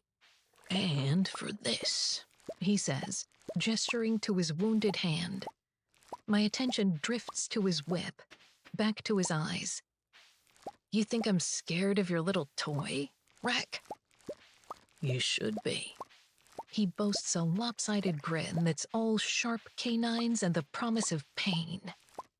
The iron tip bites. I've seen bigger. But hey, if whipping a female makes you feel like a strong boy, then don't let me stomp your dreams. Don't worry, I can handle it. I've got enough balls for the both of us. This time, when he laughs, it lacks any real substance. He flicks his hand. The whip slithers through the air at lightning speed, and breath bursts from my lungs as a lash of pain snaps at my hip, shredding through my skin suit and slitting skin. I squeeze my lips shut, chewing the urge to fill the space with a scream, body trembling. My flesh ignites with anticipation, preparing for the next strike that'll undoubtedly land. Your lips are tight now, he says, drawing another puff of his stick. But if they weren't so loose while you were speaking to the musician at the Hungry Hollow, you wouldn't be in this predicament and your friend wouldn't be dead. My heart skips a beat. Another. His words settling amongst my insides like the tips of flesh-shredding arrowheads. Levy. He's talking about Levy. Which means... In turn, she handed you a ruined note I used to track down your living quarters. The room spins, my whirring mind unraveling so fast all the threads that usually hold me together get knotted and bunched until they're a tangled nest of knots. My details, in case you want to perform together again. Her lips had molded into a sad smile the moment she'd said those words, like they tasted bad. Creators. I didn't have to show her the orb. I would have gotten away without it. But I was in a rush, distracted, so fucking desperate to complete the mission I'd fought for. I'd been blind, stupid, selfish, and now Essie's dead. I groan, the fresh information a savage slice to the raw, exposed ache in my chest that hasn't yet had a chance to scab over. Imagine my disappointment when I activated the tracking rune and realized the note didn't lead me to the flourish, Rex says, pointing the smoke stick at me and tapping off the ash. Meaning you're just a grunt, the one they use to do the dirty work. You see, what I need is somebody with close-knit ties to the Elding, or at the very least knows the location of the flourish. Can you help me out with that? Sareem. I dip my chin, looking at him from beneath my brows, thoughts tumbling over a bristled terrain. Much as I hate the bitch, I could never hand her over to this sadistic prick. Not only would it endanger Rose, but if this monster got hold of the vial that hangs around her neck, so many others I respect would fall victim to the crown. Not an option. Ever. Oh, don't look at me like that. He puffs his stick to a nub, then drops it, crushing it beneath the heel of his boot. We both know that once I hand you over to the crown, the Guild of Nobles will make you an example, which will not end well for you, my pretty feral mutt. However, in this room, he says, caressing the handle of his whip, you have a unique opportunity to avoid that fate, Should you decide to, I don't know. He tips his head from side to side. Loosen those lips again. Do you see where I'm going with this? Yes, I bite out from between clenched teeth, and I heartily decline. Frowning, he crouches so I'm peering down my nose at him, garnishing me with a look of confusion. I don't think you understand. I'm giving you a chance to live, you daft cunt. You're mistaken. I know the sick, twisted game you're playing. I simply refuse to partake. So you can flick your little toy at me and shred my skin, but the only thing I'll spill is blood. My words echo through the space, bouncing off the walls. I draw my mouth full of saliva and spit. It slaps upon his eye, and I get the glory of watching his upper lip wobble, a frown shadowing his face. He reaches up to wipe away the bloody slur. So be it, he sneers, shoving up. In 4 short steps, he's behind me, gripping hold of my skin suit. Something cool and sharp slides down my spine. There's the sound of splitting fabric as the garment is torn like a sheet of wrapping parchment, my pebbling flesh bared. A blade clatters across the ground, the only warning I get before the first lash rips into my skin like a ribbon of flame. My body jerks, but I gnaw my scream into submission, refusing to cut it loose. To give him the satisfaction of hearing me howl. Another whistling slash severs the air, flaying my flesh from shoulder to bowing spine. A tremble begins in the pit of my gut and spreads through my organs, my bones, across my ravaged skin as he lashes. Lashes, lashes. Red sprays, my body splitting over and over until I can feel strips of me hanging loose, flopping around with every flinch from the relentless storm of blows. But no matter how hard he whips, the snap of sting is nothing compared to the agony I endured as Essie slipped away, as she released her final breath and the warmth leached from her limbs. As I looked at her one final time, wishing she'd grow wings and flutter into the sky so she could ball up and take her place amongst the moons where I'd be able to see her always. So I wouldn't have to say goodbye. Not really. So I absorbed the blows, snarled through clenched teeth as my bladder loosens, begged that thing inside me not to surge again. This is my penance for failing Essie in so many ways, for believing I could love somebody from a distance, believing they wouldn't suffer the same fate as everyone who sinks past the calloused scabs on my heart. I wear the strikes of pain like armor slashed upon my body, the smell of my blood filling the room until I'm certain I'm drowning in it. Until the darkness clouding my vision finally wins the war.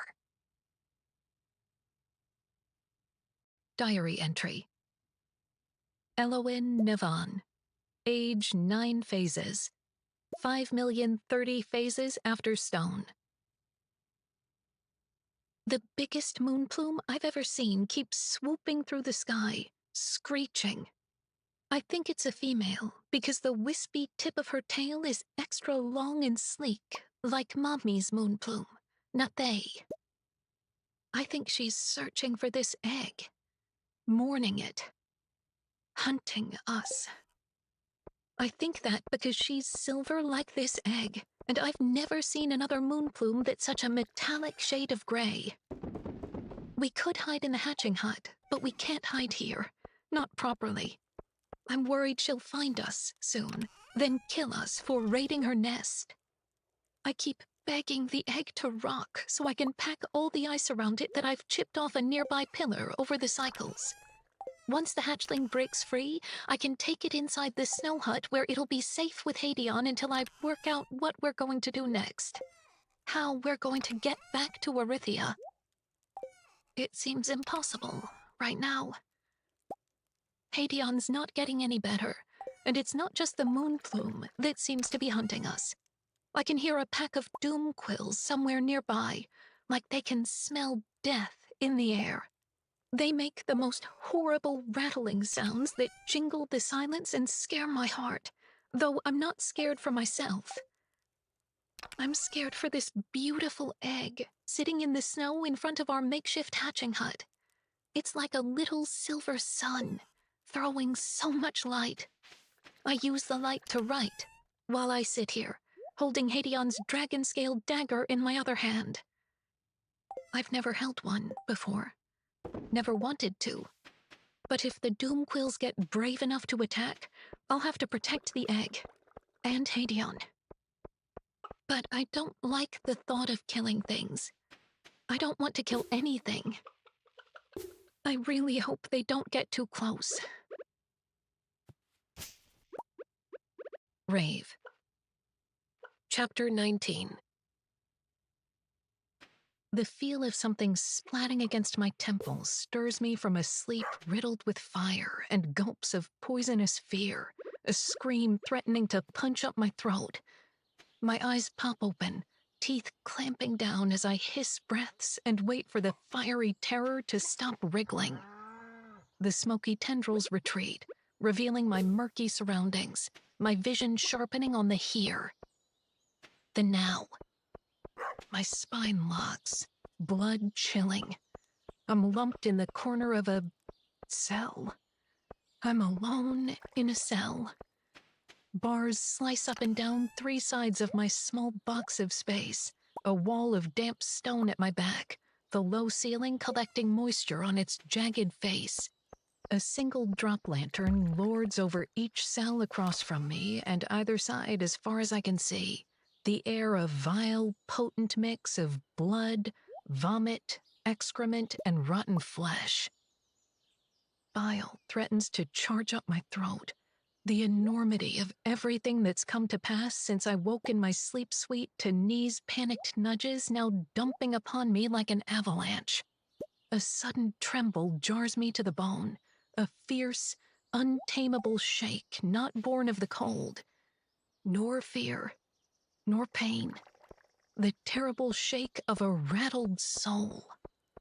My teeth clank together, even my organs quake, and with this terrible full-body shudder comes the agonizing reminder of what Wreck did to my back. I groan, remembering the way the whip snapped against my skin, over and over, adding to the relentless shudder that just won't stop. Looking past the oversized brown tunic shrouding the top half of my body, I see iron cuffs bound around my ankles with an interlocking chain. My wrists bear the same, the chain draped between them connected to the one between my feet with a stumpy length of metal. No doubt meant to stop me from doing anything but sit here and rot in my own filth. The dull ache in my shoulder tells me that what I assume is an iron pin is still deeply embedded in my body, probably festering. Shit. My hand comes up to pluck the stringy piece of what I also assume is Rex finger tendon from between my chattering teeth. I flick it away, the motion making my entire back blaze, a serrated howl threatening to rip up my throat. Instead, I begin humming my calming song, hoping it'll soothe me from the inside out. Thought you were dead. A high-pitched voice squeaks at me from the cell to the right of mine, and my tremble abates so suddenly I almost believe I imagined it. I tilt my chin as best I can, half my vision slit as I look at the creature peering at me through the gloom with beady black eyes, furry gray claws wrapped around the bars separating us. A Woto, male, by the look of his long whiskers that are wiggly at the ends, unlike the females of their kind, with theirs straight like blades. Surprise, I rasp. His glossy black nose twitches, and my gaze drops to the yellow pronged teeth jutting from his maw, the incisors long and slightly curved, pinched together at the tip. His face is mostly shaded in wispy gray fur, a churn of wiry black hair curling around his paddled ears. Your eye looks sore. I make a non-committal sound. Truth be told, it's the least of my concerns. Name's Rook. What did they got you for? He asks, releasing the bar to scratch behind his rounded ear, his gaze scraping across the dried blood on my fisted hands. Doing bad things to bad folk, I think. The gore that was on my skin suit suggested as much. I heard them say you're going to trial with the Guild of Nobles. I hack out a laugh that burns my hoarse throat. Of course. Not everyone gets an audience with the Guild. Only the ones they're deliberating between a public draw and quartering or tying up in the Colosseum. Guess I made the cut. No surprise there. Based on my interactions with Rec, there's no way the Guild isn't going to utilize this unique opportunity to lure more Ath to the surface. I guarantee that's the only reason they've deemed me worthy of a trial. To drag it out. Give them time to formulate a plan. Problem is, it might just work. What brought you to this fine establishment? I ask, trying to distract myself from my slitting thoughts. Stealing, Rook says, rolling back, twisting his body into a knot. His clawed foot extends up, scratching the seemingly relentless itch behind his ear. Isn't that why your lot is so valued? Why lock you up? To punish my master. Untangling himself, he scurries to the far corner of his cell and begins scratching at the stone in a flurry of motion, tilling up shards that scatter across the ground. My brows rise. He's ambitious. Good for him. Though I'm not sure why he's digging down. The only thing beneath us is the Velvet Trog's den. He'd be trading one death for another, though perhaps he'd prefer to die surrounded by Gore's trash and not the bars of his cell. Maybe I should dig too. A sob comes from across the hall, and I peer into the shadowed corner of the opposite cell, seeing the vague outline of a female bound in a quivering ball, her white garb shredded in places, blistered feet bare of shoes. What about her? Rook pauses, whiskers twitching as he looks over his shoulder at the female. Refused to truth tune for the crown, he squeaks out. My chest packs full of sharp stones that wedge against my ribs. I think of the tents erected about the city, soldiers stationed around the perimeter and herding lines of trembling children through the flap, one at a time, to where a truth tune is always sitting, ready to sift through their heads to decipher whether or not they can hear any of the 4 elemental songs. There's always a carriage to the side, waiting to swallow the freshly beaded conscripts and trundle them off to Drelgod for training. Always a churn of weeping parents buckling beneath the knowledge that they may never see their gifted children again. Always a pour of other younglings, freshly labeled nulls leaving the tent with a bleeding ear, nursing the clipped flesh. I release a sigh. The sound of boots thumping down the hallway has Rook bunching up a frayed brown blanket and dashing it over the hole. He scurries toward the front of his cell, and I frown, noticing every other inmate except the truth tune doing the same thing. The reason becomes clear when rolling cartwheels squeal through the silence, the smell of gruel wafting to me. The same shit they serve up in the muck holes in the mines. The ache in my chest pangs so abruptly my breath snags, the familiar smell pinching at that raw, fleshy cleft in my heart. When Essie first came to me, plain gruel was one of the only things her sensitive belly could handle, being so used to the bland food she was able to steal in the Undercity. A black-haired guard with sharp eyes and a tailored beard stops before my cell, crouches, and shoves a board beneath the barred door. I frown, lifting my head off the ground enough to see the piece of parchment stretched across it, pinned down at the corners. He tosses a sharpened piece of coal through the bars, and I don't dare move fast enough to pluck it from the air before it has a chance to hit me in the face. Asshole. If you want me to draw you a doodle, you'll be happy to know your face is the perfect muse, I say, flashing him a toothy grin that makes my eye socket ache. Sign for food. He grunts out. Thumbprint, too. Should you make it out if you're alive, you'll have to pay for every meal consumed. I snort laugh. Drawing a steadying breath, I edge up, teeth gritted, hissing through the searing pain, the flayed flesh on my back shifting at 100 different angles. An ooze of warm wetness seeps from my wounds as I ease forward, my gaze dragging over this small metal plaque nailed to the floor before my cell, stating its number. Maneuvering my shackled hand so I can grab the piece of coal, I scratch the tapered tip upon the parchment. Prisoner 73. I rub some coal onto my thumb, then press it against the parchment before sliding the board back under the door. The guard cuts me a condemning stare. What? I feign. Have I got something on my face? He extends his hand. Cole, prisoner 73. Now. Fine. I gripe, tossing it through the bars. I'll rot from boredom before my trial even begins, and it'll be all your fault. He grunts, picks up the coal, and stalks back the way he came just as the slop cart reaches my cell.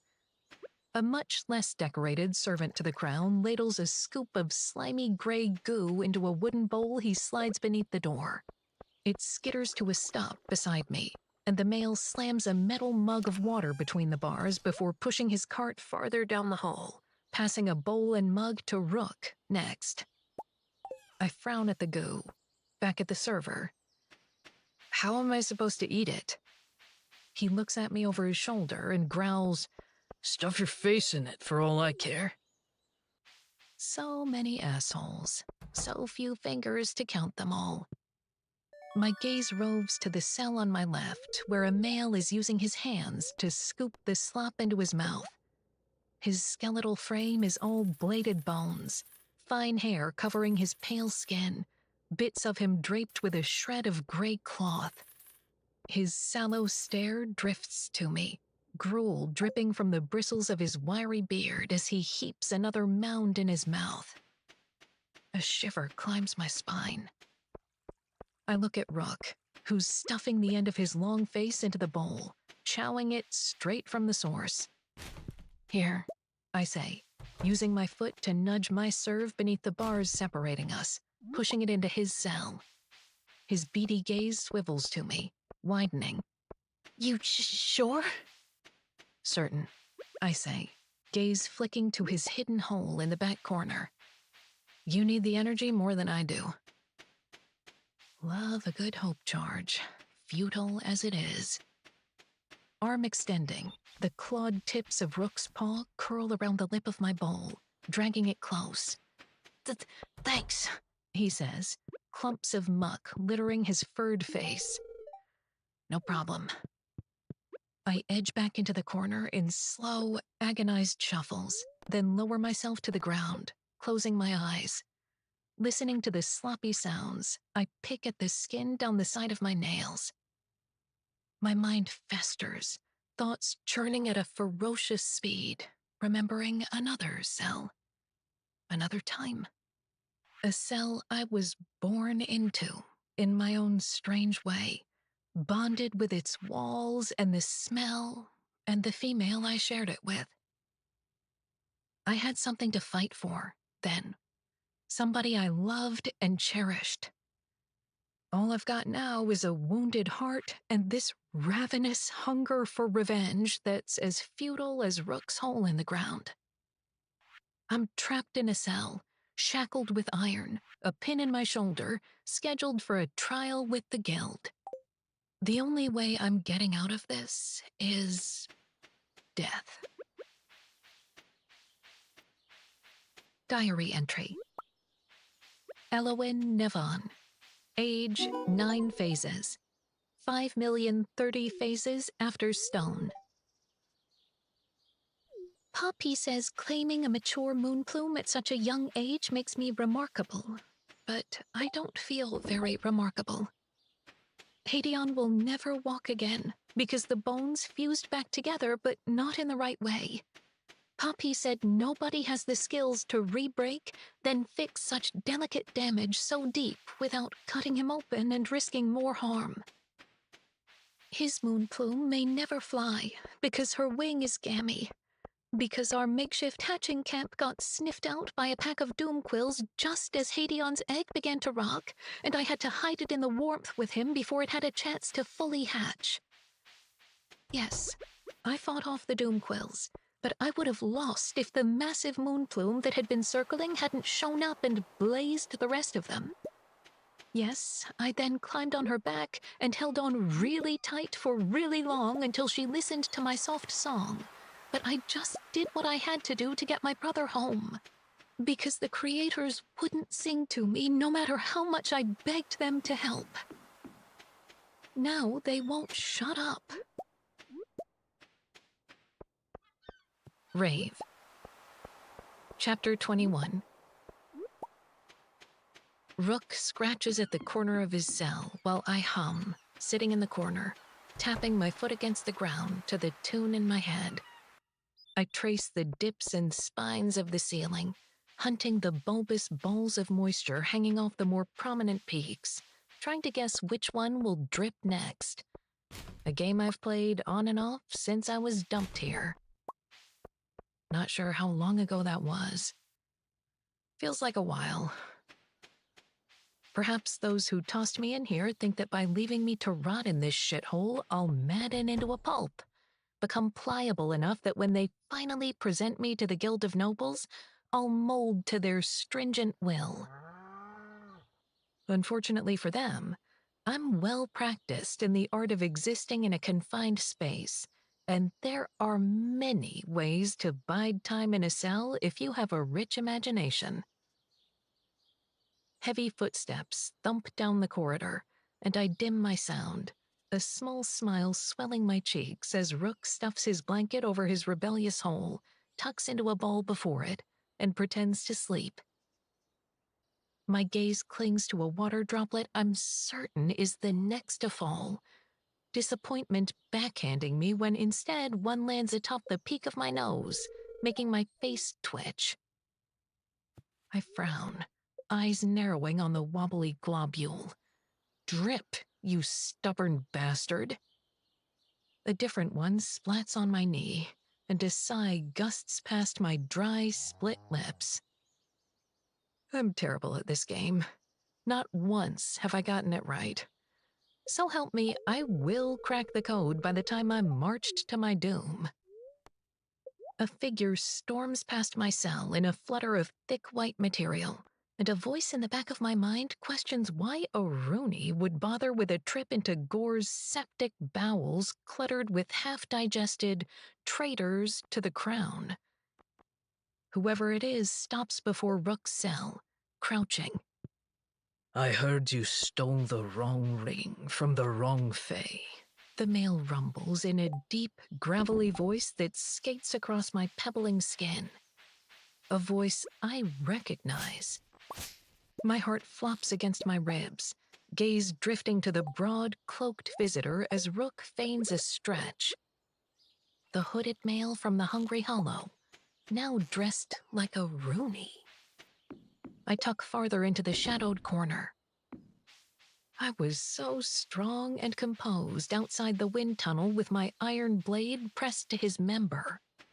Now I'm in bits in a cell, chasing drips of mildew, smelling like my own filth and ruin. I'm like a dragon mid-molt, and the last thing I want is that assessing stare poking me in my tender spots that are yet to fully calcify. Costly mistake. Rook forges past a faux yawn. The male grunts. I've been looking for you all over, you know. Rook's ears flick forward, nose twitching. He licks his paws, using them to swipe the hairs back on his face as he rocks up into a crouch. Why? Because someone I'm acquainted with saw you scurrying for the nearest sewer with a moon shard in your midst. My heart skips a beat. Why in this creator's forsaken world is he hunting moon shards? Rook kicks back his foot to scratch behind his ear. I don't know what you're talking about. I can get you out. Digging won't work. This place is ruined against anyone digging farther than a foot. And I have a saber scythe tusk I'm willing to trade for the shard. My brows lift. According to Ruse, saber scythes drop their tusks every shed, but they're remarkably hard to find.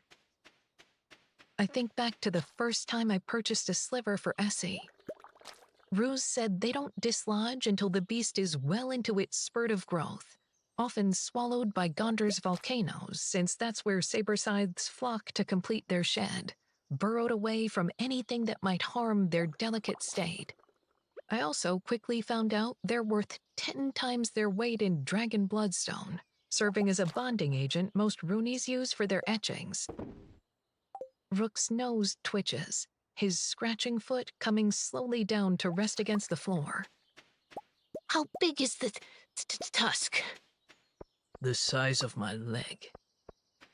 My gaze drops to said leg, eyes widening. Deal. Rook spits, his response swifter than the snap of Rex's whip. I smile, pride warming my chest. Good for him. Love a happy ending. I'll purchase your sentence and have you out by the rise. The male says, just stalking by my cell when he stops, drawing a deep sniff of the air, his head turning in my direction slower than a setting aurora. My breath flees. His gaze rakes across my shadowed form, like he's trying to sweep past the curtains of filth and shadow to my unveiled face. I tuck my chin to my chest, loose tendrils of hair falling forward to curtain me. Leave. Leave. Leave. It's you. He rumbles, and my heart drops, the hairs on the back of my neck lifting. Come forth into the light. Who died and made you king? I rasp past my ruined throat. My pa. He deadpans, and a laugh bubbles out of me, tapering off before the excess motion has a chance to rip my wounds and make them weep again. Funny. Silence reigns. He steps closer to the bars, arms crossed over his broad chest, the uncomfortable absence of sound dragging on for so long it pecks at me. Were you waiting for something? I ask, frowning. Yes. For you to shift into the light so I can see your face.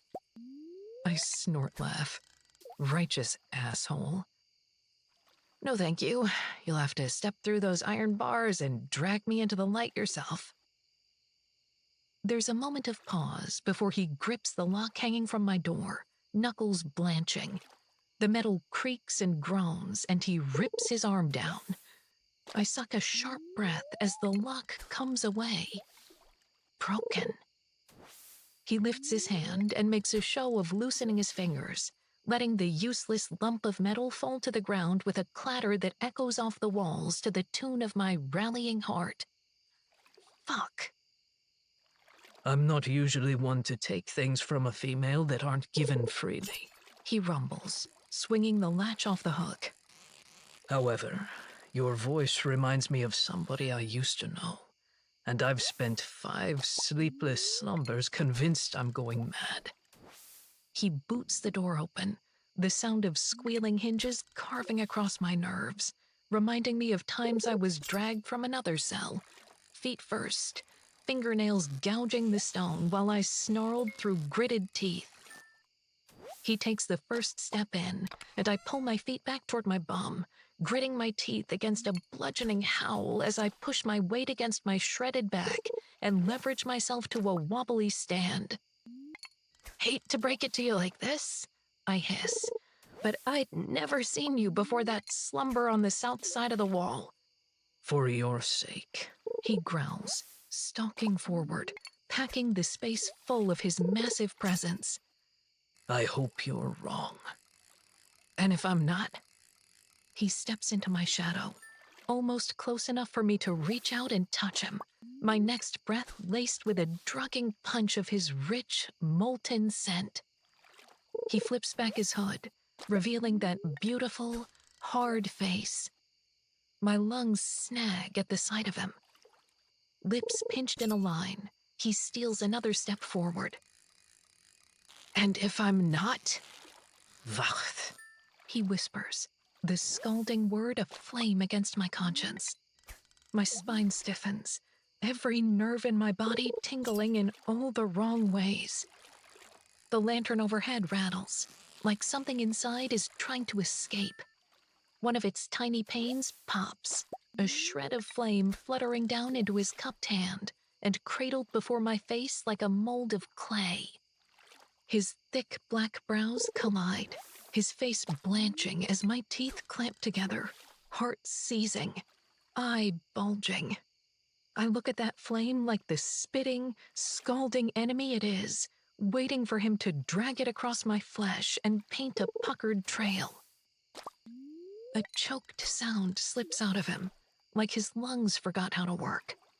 He lifts a trembling hand as if to cup my cheek, leaving an inch of space separating us, the heat radiating off his palm akin to a ray of sunshine.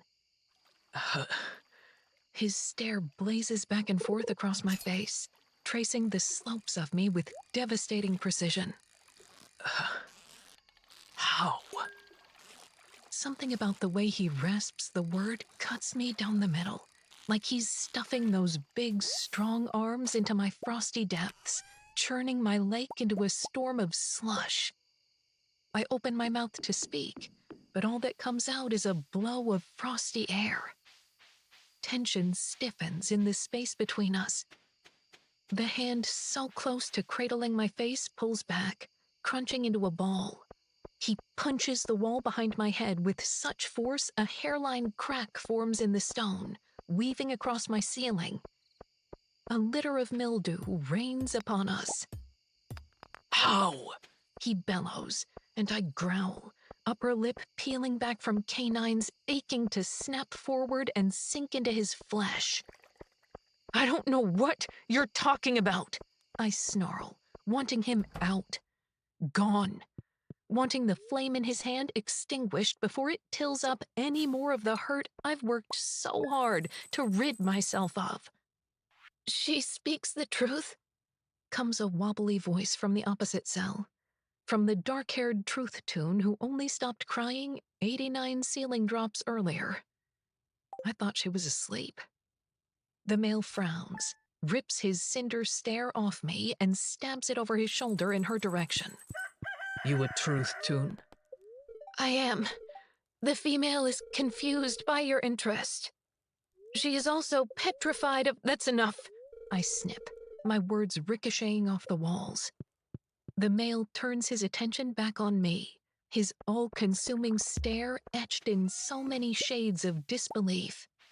He crushes the flame in his large, calloused hand, though I have only a brief moment of reprieve before he pulls a metal weld from his pocket and flicks back the lid, revealing a blood-red bulb of saber scythe flame.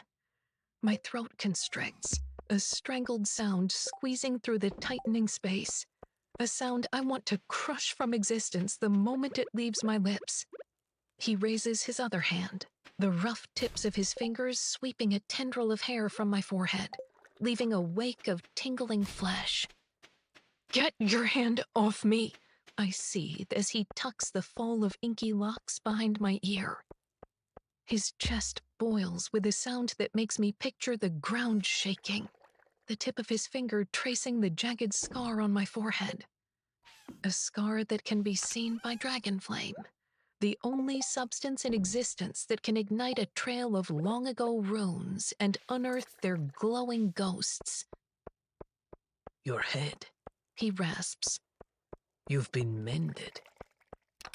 Mended. Such a funny word, signifying the end of something.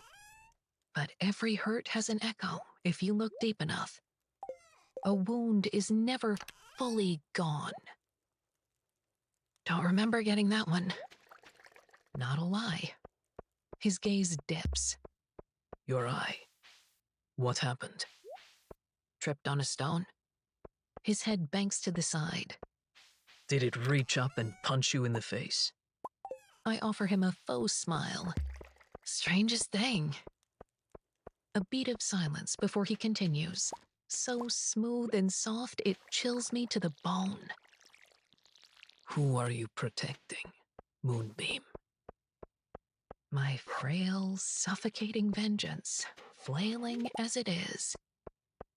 Perhaps my skewed vision is making me see things, but he has a look about him.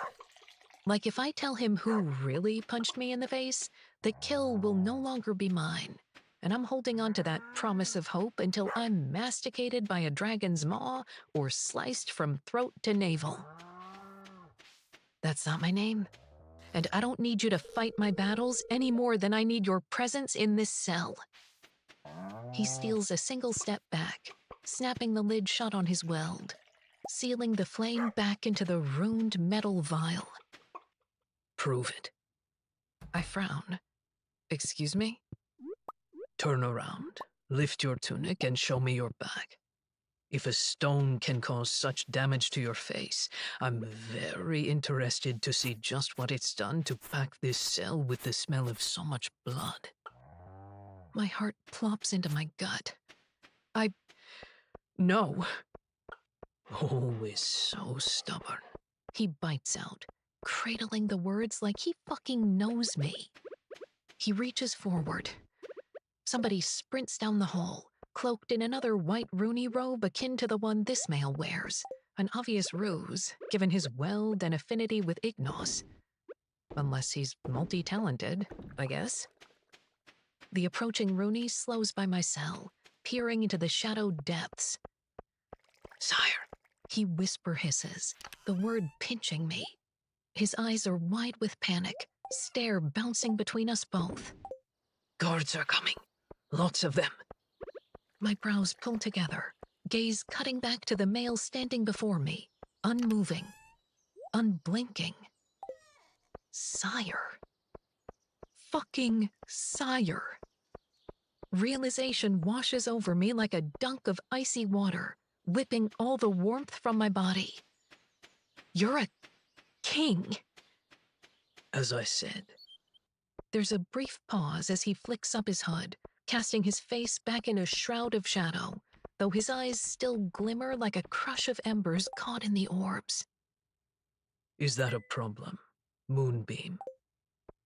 A swell of fiery rage packs my chest and mouth so full it's impossible to speak. To tell him yes, that's a problem. The Shade, the Fade, and the Burn are each ruled by a different Vagor brother, each cut from the same vile cloth. I've seen King Fade from a distance, Kadok Vagor. This male is not him, meaning he either rules the Shade or the Burn. The Shade is said to be even more rotten than this kingdom, if rumors are anything to go by, the cold, shadowed expanse governed by King Tyroth Vagor, a cruel king with a heart said to fester from the loss of his queen. The Burn, well, few who venture deep into the sunny part of the world return to tell the tale, though it's said King Khan is savage and bloodlusting, that Raigun, his ancient saber scythe, was too big to fit in any of the city hutches the last time he came to Gore, that he lets the beast hunt freely across his kingdom, firing cities with his blazing breath and feasting on his folk whom he cares little about. I'm not sure which option is worse, who I'd least prefer to be sharing this cell with right now, breathing the same filthy air. One thing's for sure, I wouldn't bow to any of them, even if a sword was notched at my neck. A stampede of booted steps echoes down the corridor while I hold his stare, the racket coming to a halt before my cell. In my peripheral, I note the shadowed silhouettes of heavily armored guards. Rooney, One of them bellows. what are you doing in cell 73? The king doesn't break my stare as he says, I'm the resident healer. I was instructed to inspect this prisoner's wounds. I give him an incredulous look. Impossible. Everyone is under strict instruction not to enter that cell. She is our most dangerous captive.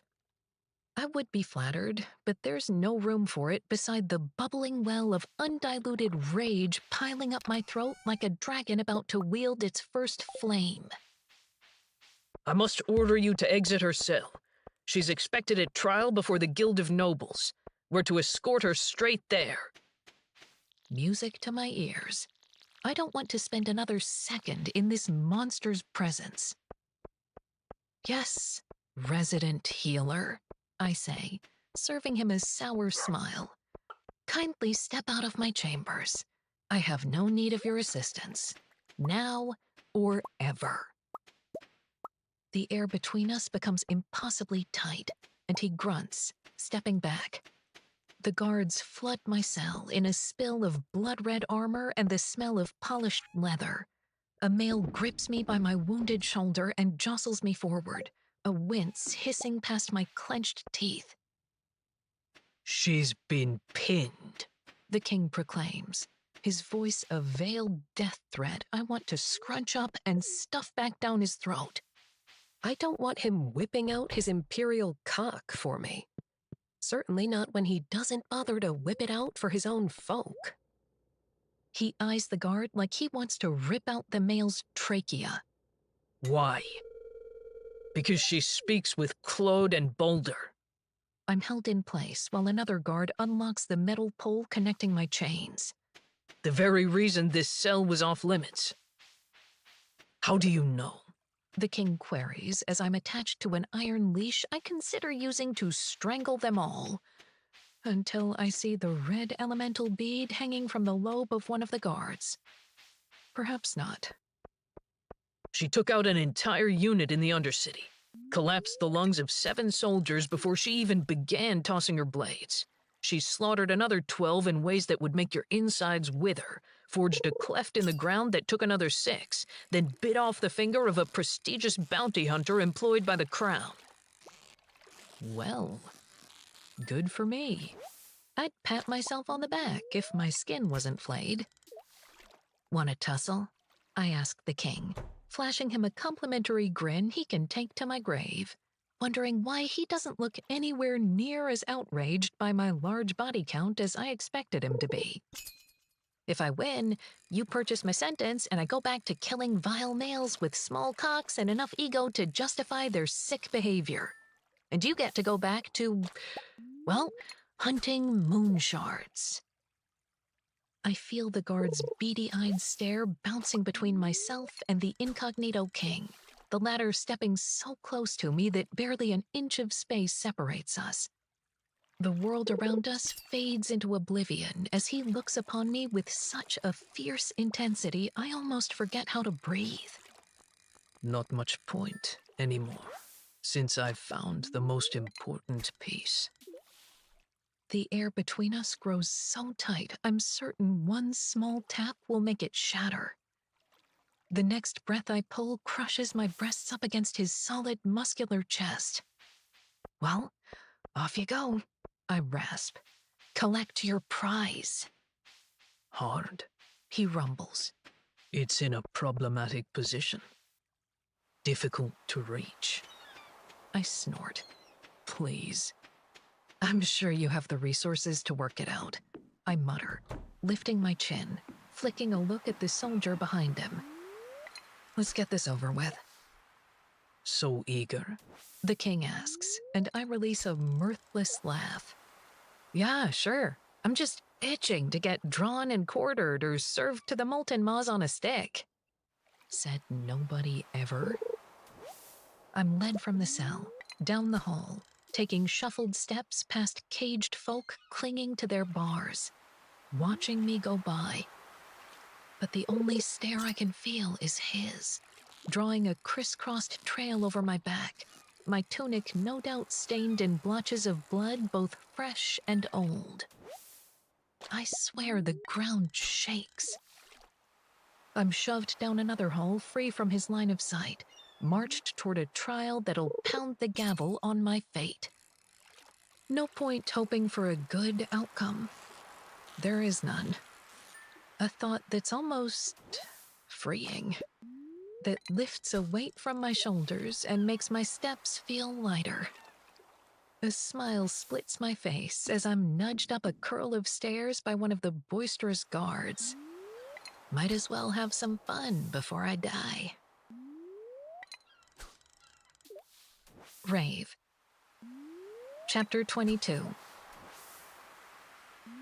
8 guards escort me through a lofty hall, multicolored windows spilling a kaleidoscope of light that slathers the side of my face in too much warmth.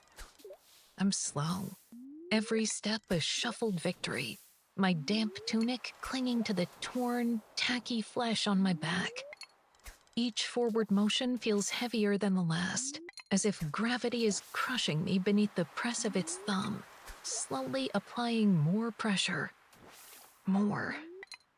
Black spots begin to blot my vision as my leash is tugged by the guard ahead, luring me to turn a corner. We come to the base of a shadowed staircase, and I swallow a bludgeoning groan. If I'd known this walk would be so tiresome, I might have eaten my last serving of gruel rather than sliding it down the line like I've done with most of the others. Keep walking. The guard behind me growls, shoving me between the shoulder blades. A raise of crippling pain threatens to buckle my knees, and my body jolts, air sucking through my clamped teeth. A surge of warm wetness seeps down my spine. Cracking my neck from side to side, I tackle the staircase one wobbly step at a time until we're spat out onto a circular iron stage at the base of a domed amphitheater. I'm led forward a few jingling steps, the metal smooth and cold beneath my feet as my leash is connected to an iron loop poking up from the ground. Above me is a low banister that bans the entire circumference, hosting a ring of males, each flaunting more than one elemental bead. The nobles, plus the beady-eyed chancellor.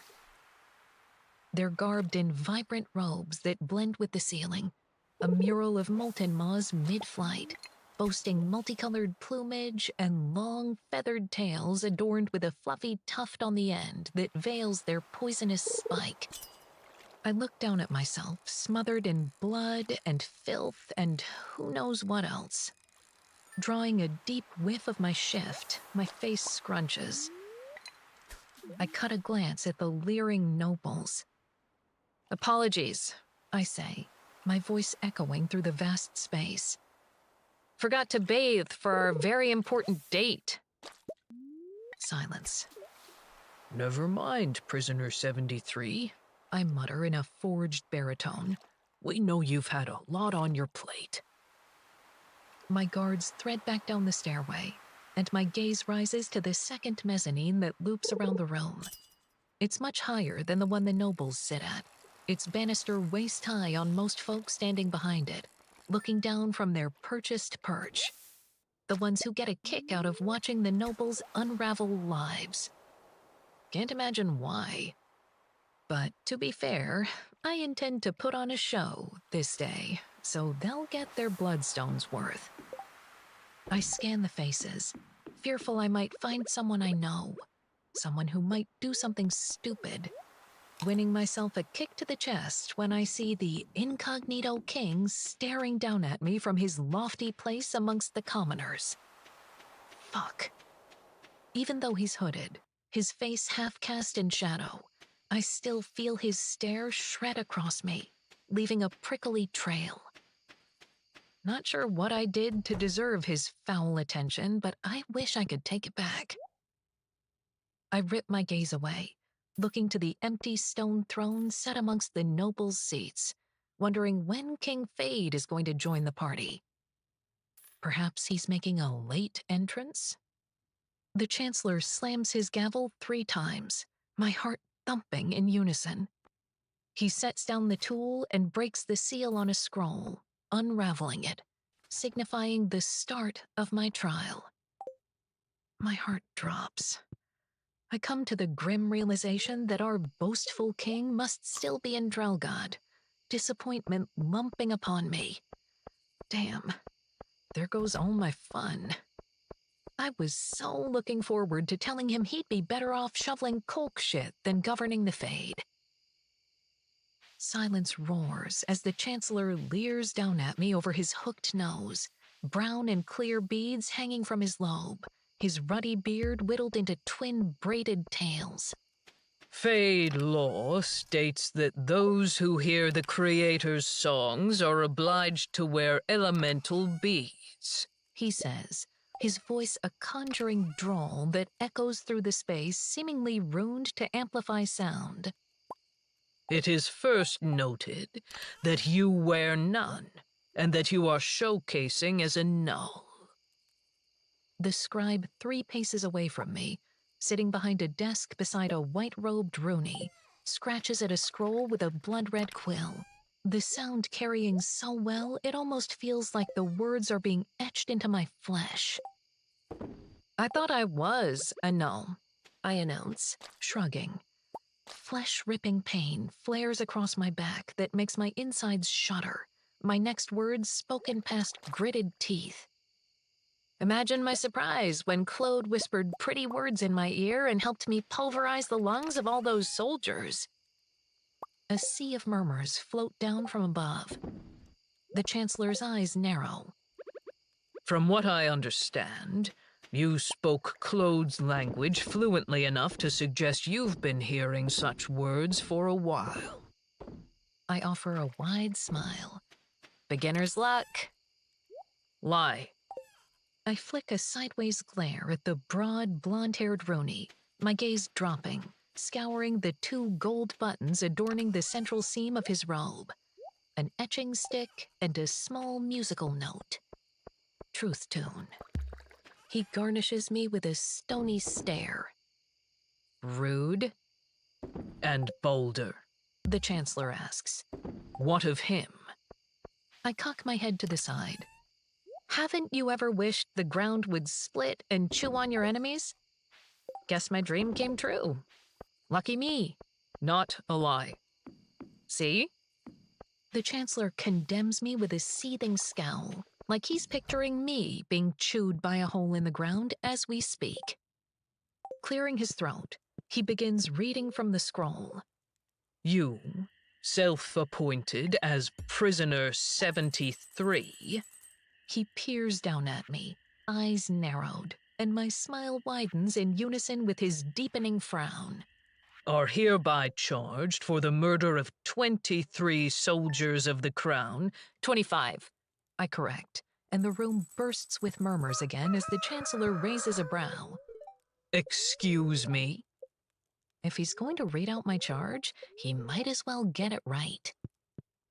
Personally, I lost count, but the guard who led me here said I killed 25. The Chancellor opens his mouth to speak again, but I cut him off with a swift, "Also, I'd like it added to the record that I bit off the tip of Rex Zaros's finger. I only recently managed to flick out what was left of it from between my teeth." That's enough. Pity. He flays me with a stare, and even the scribe pauses his incessant scratching. Do you find this amusing? You misread me. I let all the humor fall off my face, my response a bite of bloody flesh spat at him with a sawtooth snarl. I find it fucking tragic. This time, there are no murmurs, just a gluttonous silence that grates my bones. Truth. Yes, it is. Bring in the evidence, The Chancellor bellows. I marinate in the seething echo of his outburst while a male comes up the shaft of stairs at my back. Toting 2 sacks, he dumps on the ground before me, then loosens the drawstrings.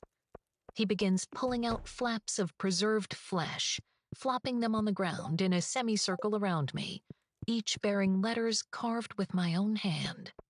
Unmistakably. I'm certain nobody else has handwriting like mine. Certainly nobody old enough to be out there slitting throats and dumping bodies off the wall. I hope. These were taken from confirmed victims of Fear du Ath, The Chancellor states. each of them important, upstanding members of our society. Their loss, crippling blows to the crown.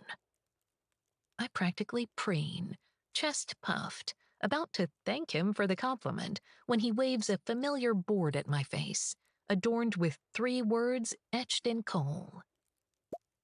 Prisoner 73.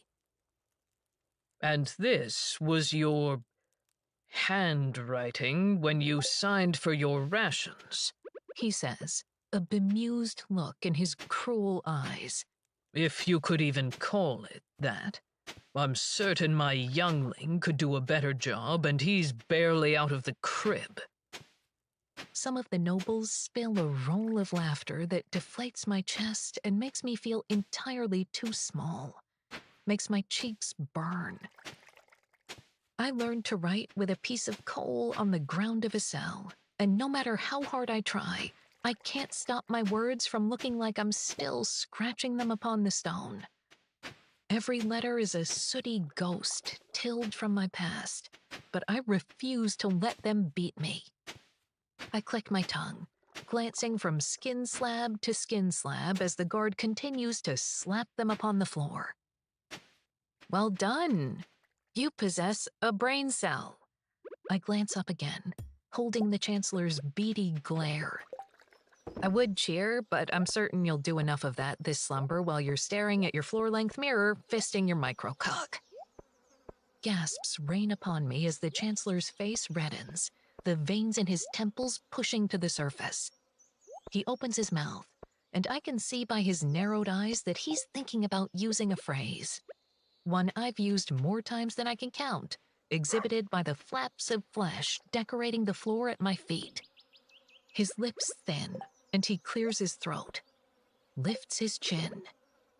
You do not deny that you took the lives of these individuals? I look up, straight into the shadowed eyes of the incognito king who just won't stop watching me, wishing he'd kindly fuck off. A one-shoulder shrug as I meet the Chancellor's stare again, threads of pain lancing across my flesh like fiery veins. Seems a bit pointless, given the evidence, wouldn't you say? I do not appreciate your attitude. He scolds, the other nobles murmuring between each other while they leer down on me, passing me looks of disgust, disbelief, rage. Well, apologies for hurting your feelings. He opens his mouth, but I cut in. Again. I, however, do not appreciate being forced to take out the population's filth because this kingdom is run by an imbecile who believes that having a cock, 3 beads dangling from his ear, a cruel dragon, and a powerful army means he doesn't have to iron out the kinks in his rumpling society. The upper mezzanine erupts in a riot of sound, the nobles looking between each other, some of them throwing their hands in the air as they heave words toward the Chancellor. Like it's somehow his fault I possess a brain that thinks, a mouth that speaks, but lack the self-preservation to avoid using both while standing in their presence. Good. Hope I'm making enough of a spectacle that the nobles will be satisfied with my capture, that Rek will be given something else to chase, and the Ath will flip from the fire, even if it's only for a little bit. If I'm going out, it might as well be in style. It's not like I've got anything to lose. Not anymore. The Chancellor hammers his gavel against the table 3 times over, silencing the racket. You would disrespect our king so publicly? He bellows, cheeks red like his ruddy cloak. I cock a brow. Is that a rhetorical question, or did you want me to answer? The nobles murmur between each other while I rock back and forth on the balls of my feet, desperate to be done with this. I have a bowl of slop calling my name. Again, I peek up at the mezzanine. He's still watching, arms crossed over his broad chest. I sigh, pick at some of the filth beneath my nails, flick it away. I'm incredibly bored with this conversation. Can we get to the point where you condemn me to execution for taking out the trash? That's the part I'm most excited about. You want to die? The Chancellor asks, not bothering to mask his shock. No, I murmur, picking another curl of filth free. I'm just so sick of looking at your ugly face that death is starting to sound rather cushy. His upper lip peels back from his canines, and I'm certain the vein in his temple is going to burst. I throw him a wink, though considering my other eye is still half congealed, it probably looks more like a blink. I tried. What's your plea? He grinds out. Guilty. Of all charges. She does not lie. The truth tune states. Wouldn't dare. I glance over my shoulder at the scribe, meeting his wide-eyed stare. You can probably tack on a few more charges, too. I'm sure I'll fill the quota if you look hard enough. I'm practically a one-folk show. Another swell of murmurs. I'm surprised they still have things to talk about. All those in favor of prisoner 73 being drawn and quartered next Aurora rise? I ignore the frantic thump of my heart as over half the nobles raise their hands, including half the crowd packed into the mezzanine. I lift my hand too. Most would probably prefer the Colosseum, but I'd much rather be sliced open while my heart's still beating than be served to a thunder of fire-breathing dragons. Thank you very much. All in favor of feeding her to the molten maws? Another flock of hands rise, and the scribe counts them quietly.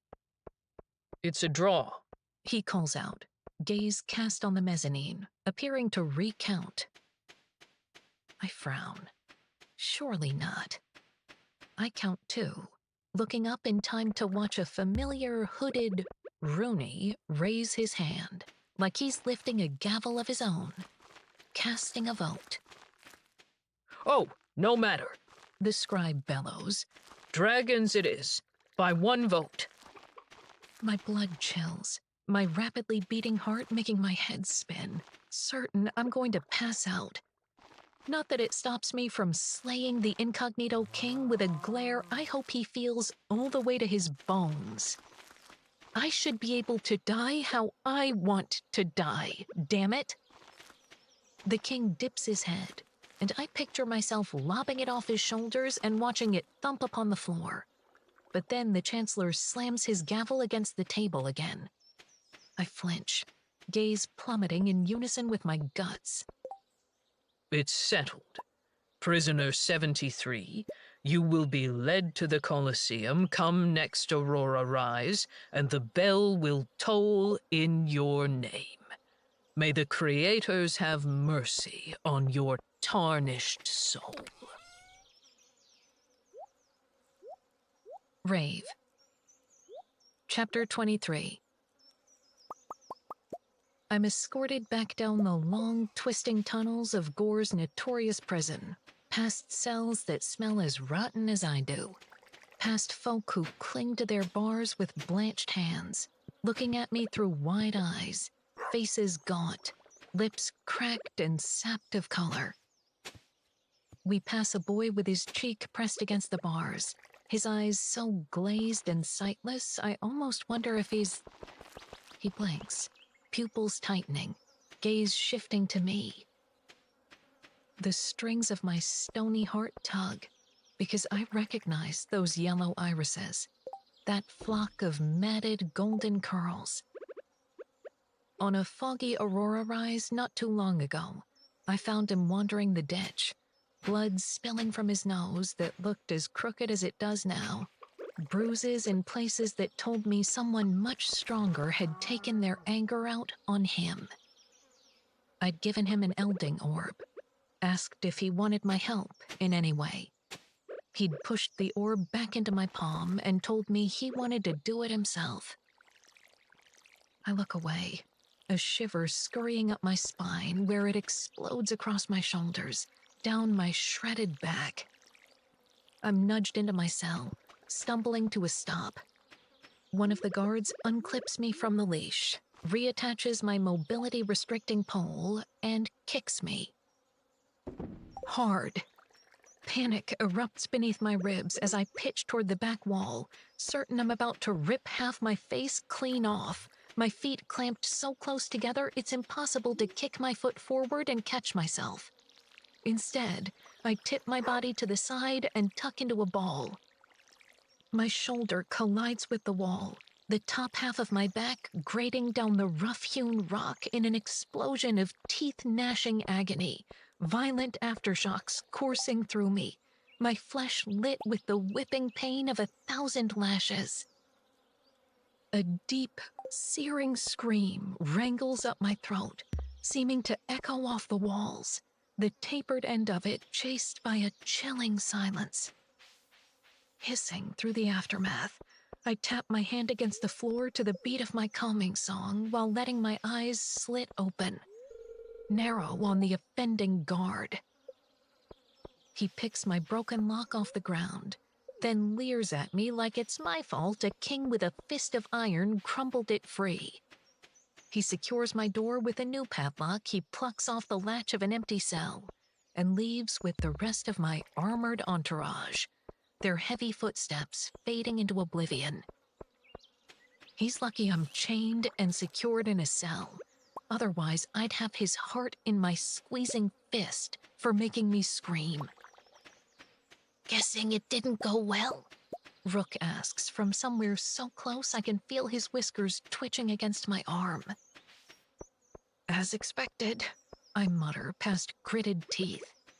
He reaches through, settling his claw on my arm, and I thank the creators he's getting out. The world needs more folk like him. I place my hand atop his for a brief moment before letting it drop. He does the same.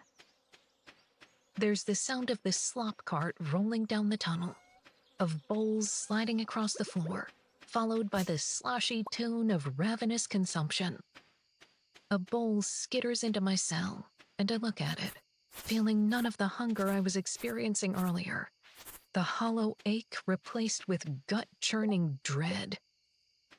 I use my foot to nudge it left, since Rook is apparently getting out soon. The bony male pauses his frantic gorging, slop dribbling from his beard as he looks at me. No, He rumbles, sliding the bowl back into my cell. you will starve.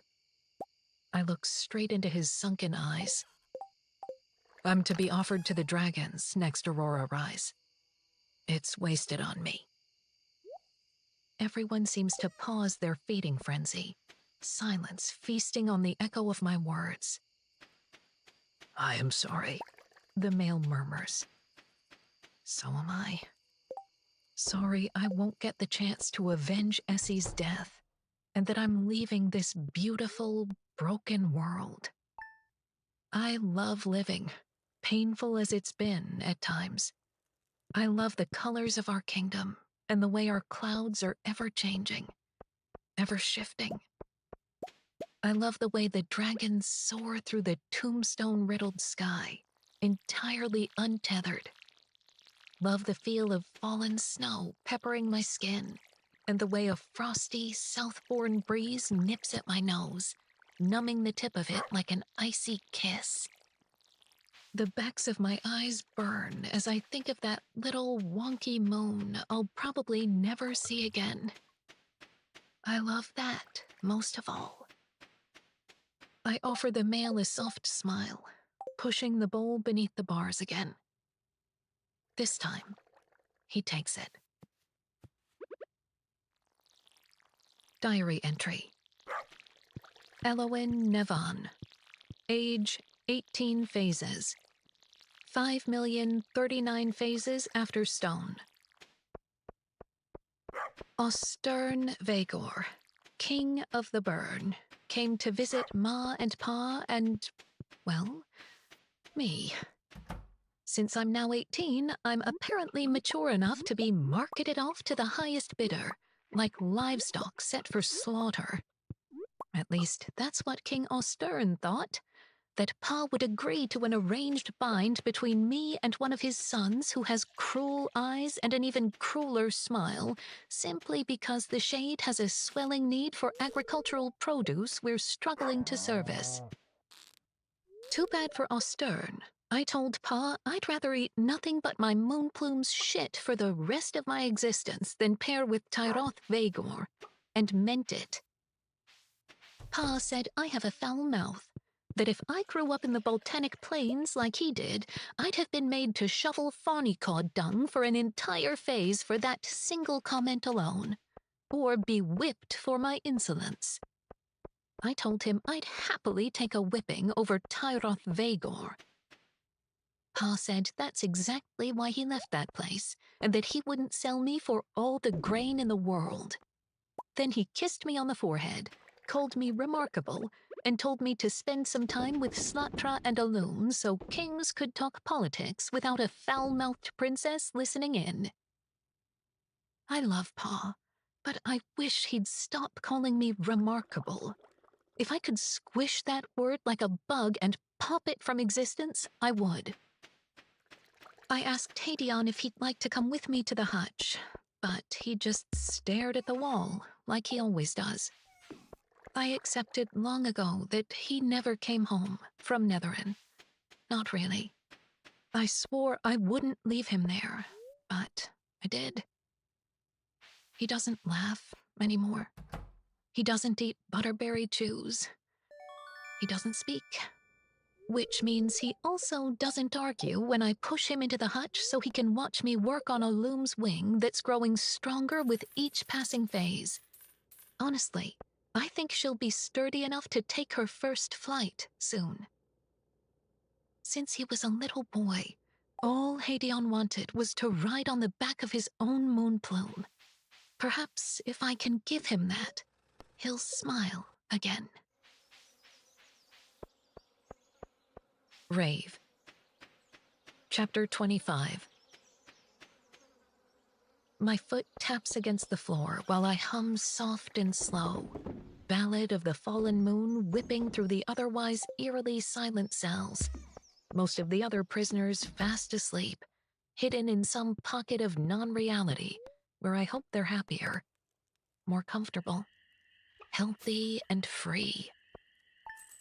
Given the fact that the Incognito King watched from the shadow of his hood as I sang the same song in the Hungry Hollow, seeing him stride down the prison tunnel in a flutter of runy white is fitting. He stops before